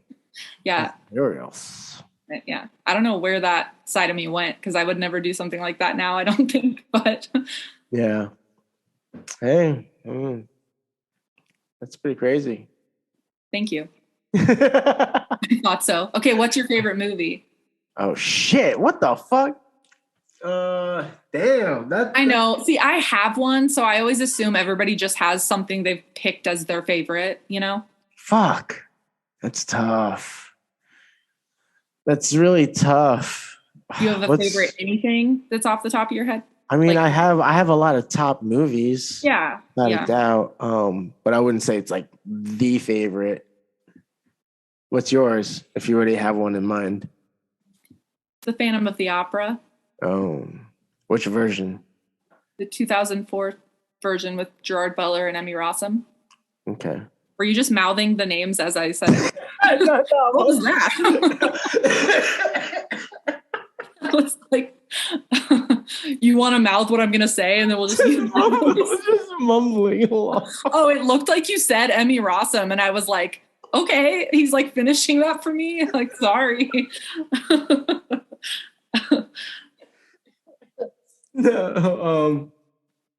No. Oh man.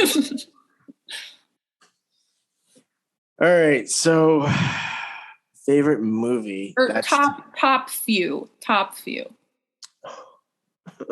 Like, okay, if somebody said you could only watch one movie for the rest of your life, for whatever reason that happened, what movie would you pick that you think you like would get the least sick of?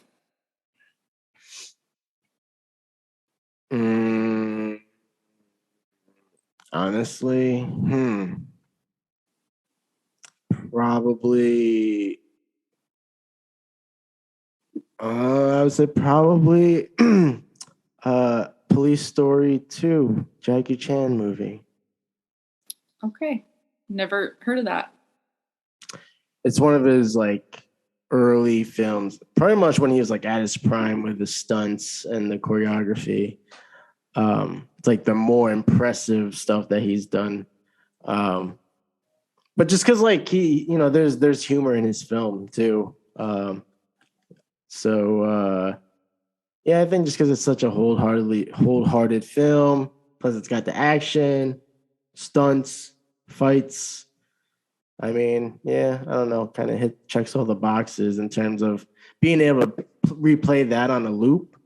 Yeah, probably be that film because it's funny, it's spectacular. You know, you see the outtakes, it's pretty crazy. So it's like it's all the things. Yeah, that would be it. Fuck. Got these hard-hitting questions. Thank you, I know. All right.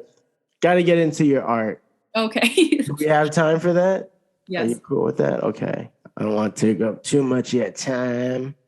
I'm actually, I am having a great time though. So are we Thank you good? for saying that because I get self-conscious. Are you having a good time? I am. Okay, cool. I just always no assume pressure people either, are right? Like no pressure. Yeah, no It's pressure, no like, pressure. if you're like, this is still kind of awkward, I'd be like, well, what can I do to make it better? No,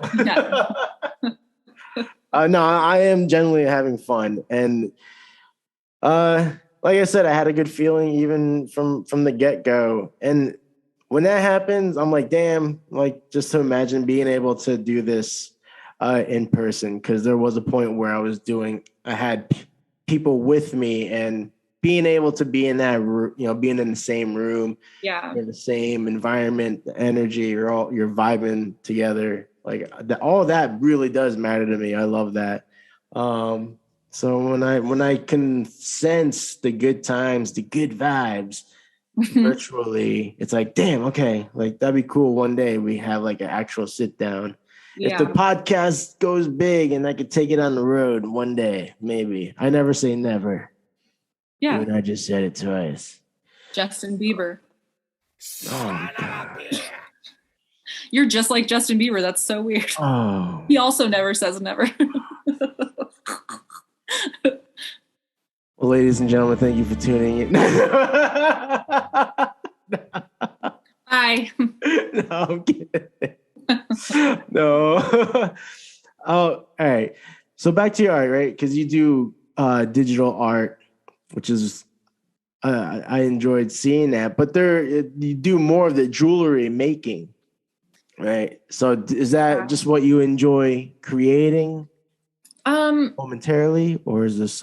Yeah, I've kind of said a lot. I go through phases with stuff for sure. So I'm very much like, I love knitting, and I'll do that a ton for like a month. And then I'll do stuff with clay for a few months and then kind of get burnt out. I kind of do that a lot. I don't know. I wish I didn't. It would probably make making money easier if I like could just stick to something. But I started out with graphic design just like being bored and teaching myself Photoshop when I was in like middle school. And then, you go to college, and I was like, okay, well, I'm obviously just going to do graphic design. And then I go in to see a counselor, and she's like, okay, so it's a 5-year program. And this was after my first year already. And I was like, okay, so I'd have 4 more years. And she was like, no, like it's 5 years when you start it. And I was like, okay, so that means paying for 6 years of college. Yeah. Like, didn't think about that. So then she, pretty much long story short, she talked me into doing just visual art. And I had never, I liked art, but I wasn't one of those kids in high school who was like an incredible drawer or anything. I just kind of was creative and like whatever. But that's one of the things I'm like the most happy about, that I chose to just get a visual art degree, because there's just, especially when you have all the tools there and you have people who know what they're doing, and it's like you never have that again in your life where you just have 24/7 access to like all of the coolest equipment and stuff. I was going to say for free, very much not for free, but it feels like it's for free in the moment. But yeah, so I just did a little bit of everything, and I ended up emphasizing in painting in college, and then got like the, art history minor. But so I think I still just like really like to play around, and I love like I'll watch tutorials of how to do different stuff all the time. And I'll end up going to like Michael's or whatever and getting all the supplies for like some new thing I've never done, and it's like, sometimes it takes, and then sometimes I'll do it for like a week, and then I'm like, for whatever reason, just not into it. But yeah, I just kind of like doing everything. And I think it's cool to learn new, like I just got the iPad. Well, I've had an iPad, but I just got the Apple Pencil, and I'm just kind of doing Procreate for the first time, which is like a lot. I thought you assume it'd be easy. And I mean, it's easy, but there's just so much to it that I think I'm not even aware of yet. Right. No, I'm with you. Stuff people make, I'm like, how do you do that? Yeah. I mean, people are so talented, which makes me feel like shit because I'm like, oh, I could literally never do that. Like, No, I'm with you. I think, and that's why I think it's partial to why I always go back to traditional mediums, back to pencil and ink yeah, and brush. Um, yeah, if I'm doing things digitally, it's like, I'm trying to make stickers or like merch right. designs. But yeah, you can do amazing things, and like you can animate on there, which I always say, one day maybe I might get back into animating again and do something real simple. Of course, like it's been fucking like a decade since I've done any animation. So, um, yeah, I mean, sky's the limit with that shit. I can't even really imagine currently how you would animate on Procreate. Like, I know I've heard you can do that. Yeah, I don't know how either, but I've seen it. I've seen Yeah. videos. I seen it. Yeah. Yeah. There's just so much. And like, I pretty much have Photoshop down because I've done it forever. Mhm. But I've done some stuff in like Premiere, like video work. And just recently I like downloaded Adobe Animate, or it was either Animate and like Character Animator or something. And it's just so much. It's like, Wow. you like start to try to follow a tutorial and then you're like, oh man, like starting one of these Overwhelmed. things. Yeah, it's like when I watched Game of Thrones for the first time, I was like, I don't know why I just said that, but I'm just saying, it's like when there's I've so never much watched and it. you know nothing, you haven't watched it. I think you'd really like. I just watched it for the first time like a year ago. So Yeah. But it's like when something has so much to it and you come in being like, hey, I don't know anything. It's like, do I even want to do this? Because I do want to learn how to animate, but like, I'm like, how much time should I put into this? It take a lot of like studying, like trying to get like just a lot of time invested into learning it. Yeah. I'm with you. Yeah, I'm very behind on all that. That's what I go where I'm comfortable. Yeah. And, yeah, I think about this like all the time. It's just like, how do I feel in terms of like when I'm doing it? Because I don't know. I guess when you're doing it digitally, as opposed to when you're actually painting, it just has a different feel. I feel more content when I'm painting or inking, drawing, doing it right on paper.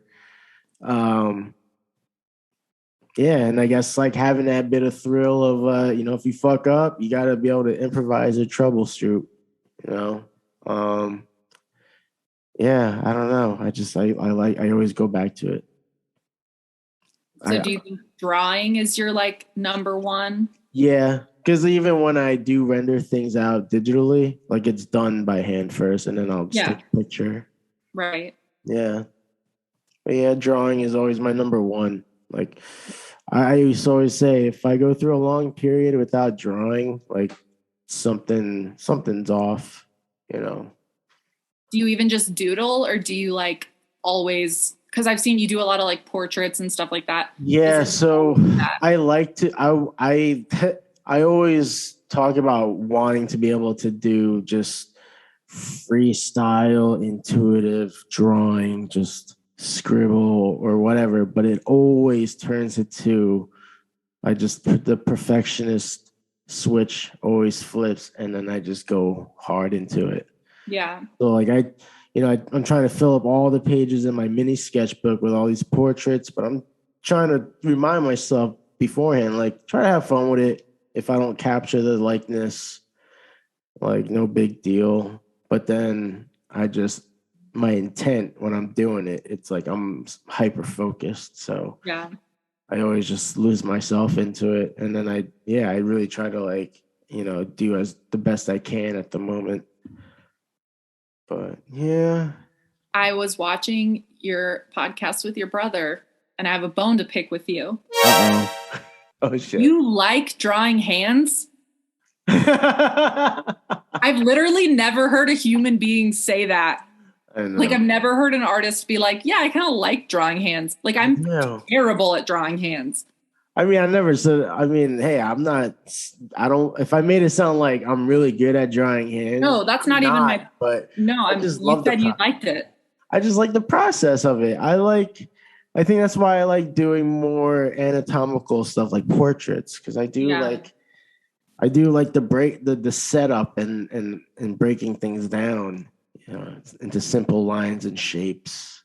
I don't know. There's just something fun about, especially with the hands, because now you got to work with all the extensions, all the fingers, and just I'd probably like it better if I was better at it. Reference is everything. Yeah. So there's no shame in that. So honestly, the only bone I would pick with any type of artist is when there's tracing involved. That's the bone I have. Like, you don't like tracing? I don't, because like it just takes away it. I totally get what you mean. There's apps that you can just apply on that does the thing for you. Yeah. So for someone that's creatively capable of doing something different than doing like a outline tracing, you know, like it's just I hate to be like I don't want to like. You know, if that's what people do, like, sorry, I didn't mean to like shit on your style. Like, but that's just me. Everyone has a preference, right? I'm allowed. But if you're tracing, is it your style? What? If you're tracing, you're just copying what someone else already did. Well, that's what I'm saying. Yeah, no. I get it. I mean, I definitely, sometimes I'll trace general shapes to like get a reference point or something. But no, I mean, I agree. It's just like with Canva.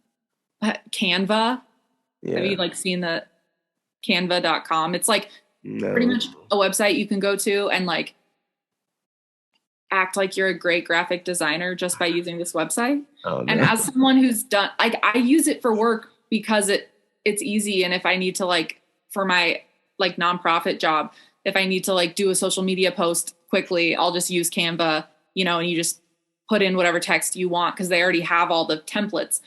But I'm like, there is a weird little part of me that when I see commercials for that, where they're like, you can be your own graphic designer. I'm like, well, no, you're not. Yeah. Other graphic designers made these and then you're just like editing the text. Right. Like, so as much, I do use it and I've used it, but there is a part of me that's like, this kind of sucks though for people who make their living off of like, that's what they're doing. I don't know. Yeah, it's just, I don't know. I have indifferent feelings about abstract art as well. So, I mean, to each their own. Like I try to make it clear that I don't like hate and you know the whatever the thing is. It's just I just don't understand it, and I genuinely usually ask like what is the thing that draws people to this particular like Basquiat or somebody like that? Is that who you're talking about?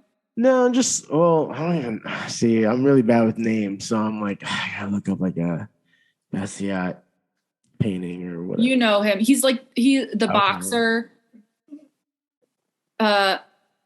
He's the one who like worked with. He was a young black guy with dreads who like worked with Andy Warhol. You'd know his stuff if you saw it. Okay, I'll take your word for it. Well, because I am that's me. Like I'm terrible with names, but if this is like a popular artist or whomever, like Urban Outfitters sells shirts with like his stuff on it. It's like one of those. Okay. Yeah. Yeah. So I forgot what I was talking about. But... You seem like your energy is really tanking. No, I'm just because I was listening to my cat.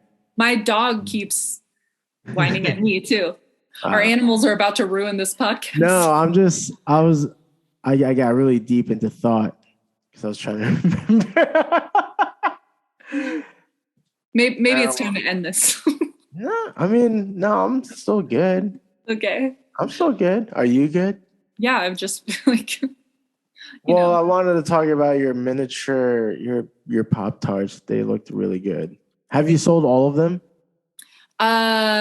I think there's like 2 left, but I've been baking more just for fun to have, because people, well, we talked about this a little bit, but people always show a lot of interest, and then when it comes time to actually purchase, sometimes they're not there. Yeah. So I feel like I kind of over prepared for that, which always, I mean, is better than, I guess, being underprepared. I don't know. Well, I mean, are you losing money? You're not losing money, right? No, I'm not. So there's that at least. So yeah, I mean, hey, if you sell it, you sell it, right? Yeah, and it's yeah. Sometimes you just sit there and think about how much time you spent making something, and then when it doesn't sell, you're like, I don't know. I mean, but I enjoy it, so I guess I sometimes just to relax, you just want to like do something with your hands and make something. So when did that happen? When did that shift happen? Doing the graphic design, the illustration, then going into the polymer. I think, well, I haven't been doing polymer clay for that long, maybe like close to 2 years, a year and a half. Okay. But like right before COVID happened? Pretty much, yeah. Was that just a coincidence, or was I had started it before, but like not a ton before. Okay. And I wish I could remember like why or how I figured that. But I think that was a big thing with me, because I had only really done graphic design. And then, I mean, everybody when they're little or younger, like draws and paints. And so I had done that, but I think it took college for me to kind of fall in love with learning new techniques and learning. Yeah. So I think after college, I've been a lot more like trying new things, not just graphic design, which I still like to do, and I still will always do it. But I think it's like very satisfying to me. I think kind of like how you were talking about how you prefer to do things by hand than like digitally. It's like when you finish something or you like make a thing, it's so satisfying to like complete it and be like, I made this with my hands and it's here. And like, it's just, there's something about that I like really love.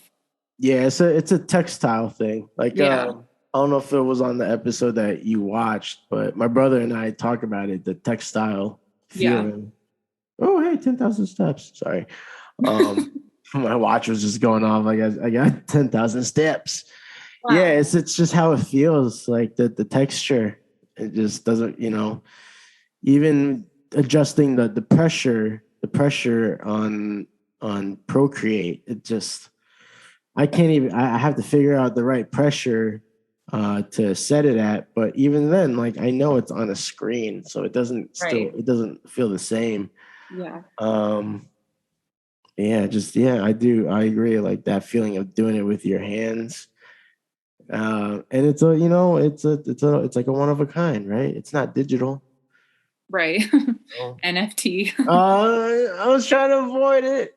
I don't understand it enough to talk about it, honestly. Or even if I do, I just don't care. Well, yeah. I mean, yeah. Well, so I don't know if you're aware, but I have like a special like group show I'm trying to start. It started with these two other fellow gentlemen artists from New Jersey. We kind of go back a ways, and we call it Bitch Fest, and we just kind of like just complain and talk shit about just weird experiences and just whatever throughout just dealing, just trying to pursue the creative career. Yeah. And it's like because they did a lot of like comic book conventions and stuff like that. I used to do flea markets and like local art, artisan markets. So we just kind of like talk about stupid shit, really. But those are usually fun. So if you ever want to join that I was just gonna say I'll be on any bitch fest you want. I'll put the bitch in bitch fest. I was gonna ask you off air, but I basically just asked you on air. Yeah. I accept. Cool. Yeah, I think it'll be fun. Because I don't know. Sometimes I try to yeah, I don't know, because like I'm thinking about like all like the goals that I try to accomplish with the podcast. I do try to like I I try to make it as relatable to anybody as I can, Mhm. with all the little with our little fun and funny moments. But I sometimes try to we got to dig deep and get into the heart of uh, adversities and creative struggles, even like even if it feels like financial struggles and just like all the aspects of like turning your art into a business. Oh Because that's yeah. the thing too, right?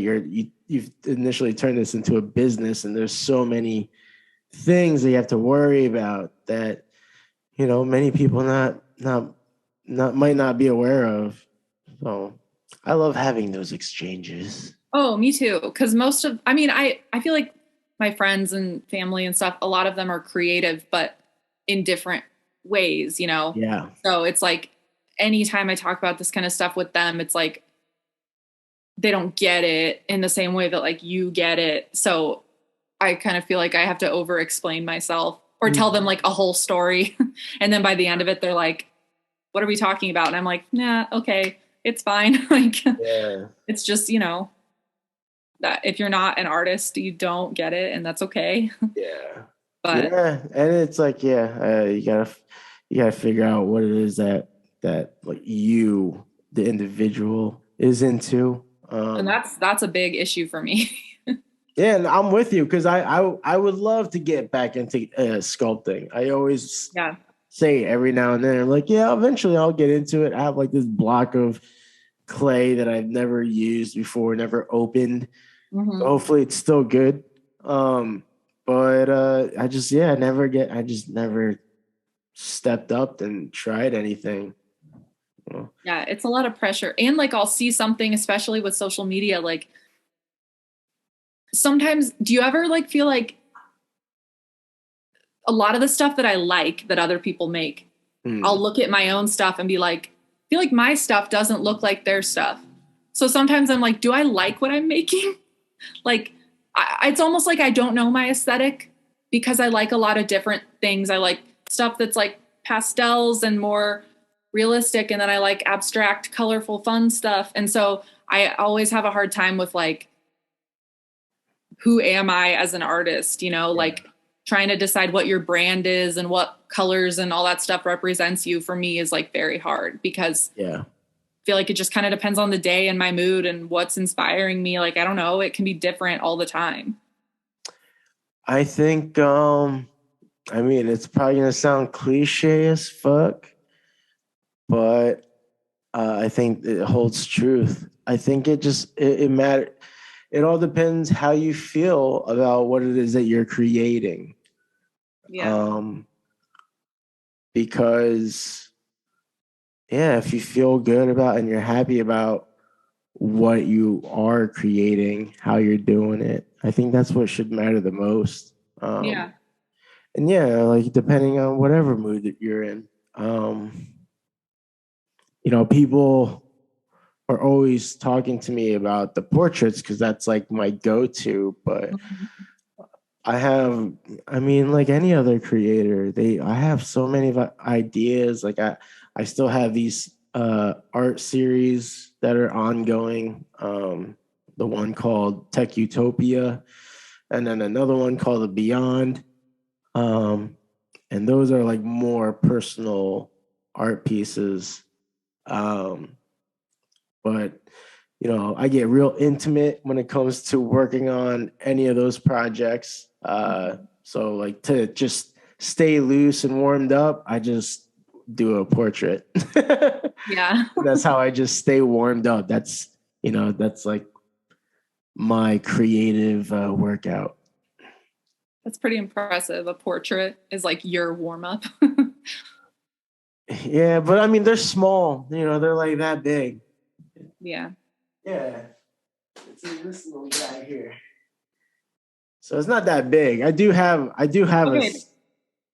But wait, Did you draw what's on the front of that? No. Oh, I was like, what the hell? Like, should be famous. Like, okay, yeah, that's not you. Yeah, it's yeah, and that's the thing too. Is it's like I was almost worried because I got such a good response with the Pop-Tarts, and like I don't like have strong feelings about Pop-Tarts like or anything. I was like, what if I become like the Pop-Tart girl? I got worried because I was like, I don't even really eat Pop-Tarts. I just thought they were cute. And I like got the idea and was like, this is like a fun thing. And then I was like, you were just the mini food girl, like that does miniature food. Yeah. And I, sure. But then there's like, I feel like the art school side of me is like, gets in my head where I'm like, that's not like real, like I'm not like a real artist if I'm making like Pop-Tart earrings. Okay. Okay. You know what I'm saying? So do you want to create more? I mean, do you want to create more expressive, more personal pieces? Is that where you're getting? Sometimes, but sometimes I do just like to like have fun and make, I just get in my head about it. And I'm like, I see people who, even like with you, it's like doing these incredible portraits, and I'm like, I'm making like fucking Pop-Tart earrings, like, and but that's different. That's yeah. I know, but I just, I think it comes down to like already as an artist, like I remember even before college, literally having a neighbor across the street who we like hung out with sometimes was like, he literally was like, just don't get an art degree. And he's a lawyer, and he was just like, anything but art. And I was like, like I'm babysitting his kids, like I'm definitely going into art. And you just always have people kind of acting like it's like not a real thing that you're doing. And so it's that just plays into me being like self-conscious. Like, I'm like, am I really going to like support myself off Pop-Tart earrings? Like, that's weird. Like, I mean, I've seen weirder. Yeah. There's someone that I follow that makes these what's the name of their account? I'm blanking out. But it's a melting popsicle, and it's like on the popsicle end, and it's got like a puddle as the base. Mm-hmm. It's all in all these cool like groovy colors, and like it looks like they're making a killing. So much of that stuff right now, like or even the mirrors that are like, I don't know, there's so much on Instagram, but yeah, I mean, I don't know. I guess as long as you love what you're doing, all that matters. It's hard not to sound cliche, but it really has to cut down to the core of it, I think especially nowadays, it's not so one-way street, like one path. Like a lot of artists are creative in so many different avenues, mm-hmm. Which is, it's like weird to say, because also like you have your niche artists, but it's, even that word that used to bother me a lot, because I'm like, I get it. Like it could really benefit from being, having your own niche, but I'm like, I like to do other things, right? Just like yourself. Yeah. So you could say I have indifferent feelings about the term niche or having a niche. You don't always have to have a niche, Yeah. And that sometimes I'm like, maybe that could be my niche, is that I don't have one. Like, I don't know if I'm just trying to like make myself feel better, but like, I'm like, because people, especially because when you are looking up ways to get your Instagram noticed, and they're like, you want your feed to look really like on brand. And I'm like looking at mine, and I'm like, what brand is this? This isn't a brand. Like mine's not on there. They don't all look the same or whatever. Mm-hmm. But then I'm like, maybe that's cool and more interesting than seeing somebody who posts the same exact thing every day. I don't know. It's just like a never ending thing, I think. It's a fucking journey, man. Yeah. Like it really is. During my years, trying to make this a living, trying to make money off of creating art, before I do what I do now, I started off making money doing zombies. I would draw my clients as zombies. I used to call it zombified. So people would be like, oh, can you draw me, or draw my dog, my my nephew, can you draw us as zombies? And that was that was my niche for a while. And then it got to the point where it's like, all right, I gotta kind of expand somehow. And then I started zombifying popular characters like Disney characters, video games, and whatnot. And then I just started doing like regular, like non-zombie art, but I was still doing a lot of fan art. And then slowly started going into the portrait route more often. And here I am. But then I did get to a point where I'm like, I want to make some like meaningful art, like some actual paintings. And then Right. I started with these landscapes and then just went on this experimental route with this series called The Beyond. The best way I could describe it is I would take photos of like my hand or something, and then I would turn it into a different painting. The end result would be something completely different. It'd be like a sort of like a fantasy landscape. And I would call it The Beyond. It's kind of like when you look at the clouds and they look like something else. Yeah. So I would basically do that, but I would find that in something like and I would just take a picture of it real quick, and then I would turn it into a landscape. So a lot of times it's like my hand, like just like I have a popular print that I've been selling. At like any event I do, people are always drawn to it, probably because of its color palette, but also the landscape. And it's a tree that has like all these roots hanging down, and it's got this other it's like a cliff, I'm sorry, and then it has like these trees growing. But it's actually my hand draping off of my knee. People are always drawn to it. So when they kind of learn like the visual distortion of it, it's like, oh, that's pretty cool. And then I just kind of trying to expand. And I guess in a way I'm trying to make that the niche, right? That's like G Terado's art is like something that really plays with your mind, the way you look at things. Yeah. But I think that's cool. That's why I stay high. And I think it sounds like you're on the route of like really you're still discovering what it is, right? Is that safe to say? You're still on that discovery like path. I kind of think I'll always be on that. That's just kind of my yeah. I'm very indecisive and I like a lot of things, and I think just like need to work on accepting that more, being more okay with the fact that I'm not just one thing. I don't know. Yeah. But what you just said reminded me of growing up. My mom had a print in our house. It's like a Picasso. It's like a famous Picasso of a naked woman bent over, like holding her butt. She has like a bun. Anyway, I always called it the crying potato. I thought it was a crying potato. And it's like not. It's like a naked woman bent over, hugging her knees. And it wasn't until not that long ago. Whatever. That my mom was like, finally was like, yeah, that's like a woman bent over. And I grew up literally thinking it was a potato crying. So shout out to Picasso. Yeah. Actually, I remember learning this in elementary school. Like the process of drawing a light bulb, but when you're like, as you're drawing it, it looks like you're drawing like a woman, like a woman's vagina. But when you finish it, it's like, oh, it's a light bulb. See? Yeah. Like I love that shit, and I think I do too, actually. And I think that's sort of what I had been my approach when I was working on this series, and then I kind of went through this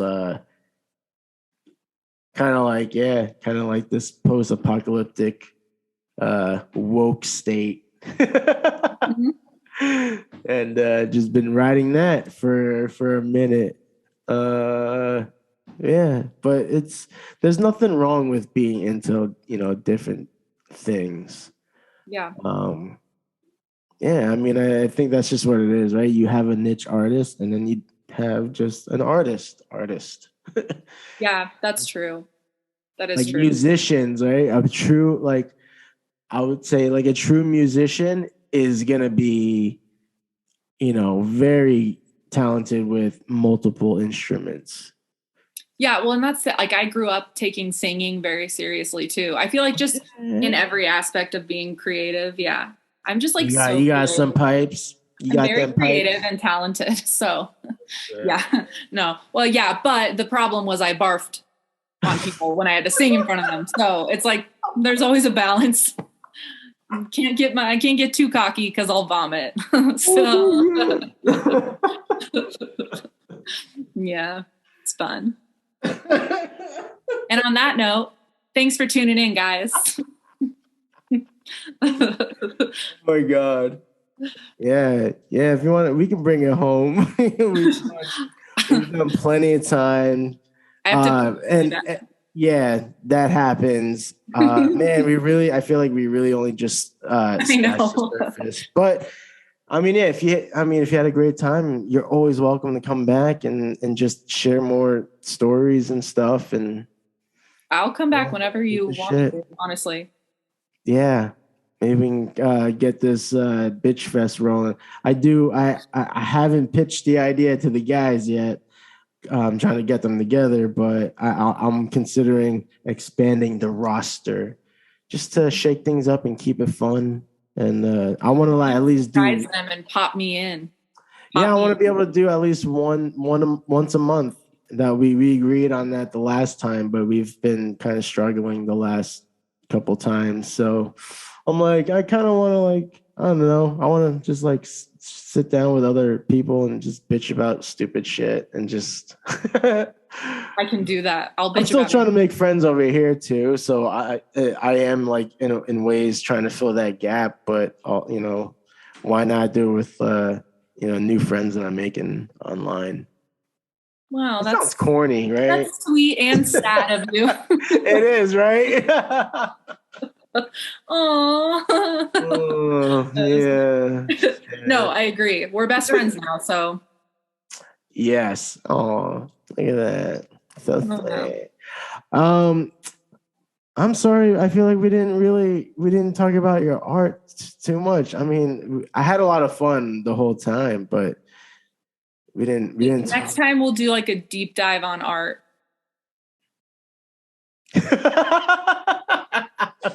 Yeah. Okay. I'm trying to be professional-ish. I don't know. Deep dive. I've never said deep dive in my life. Just your facial reaction after that. I was wondering, you sounded confident when you said that, but I'm like, thank you.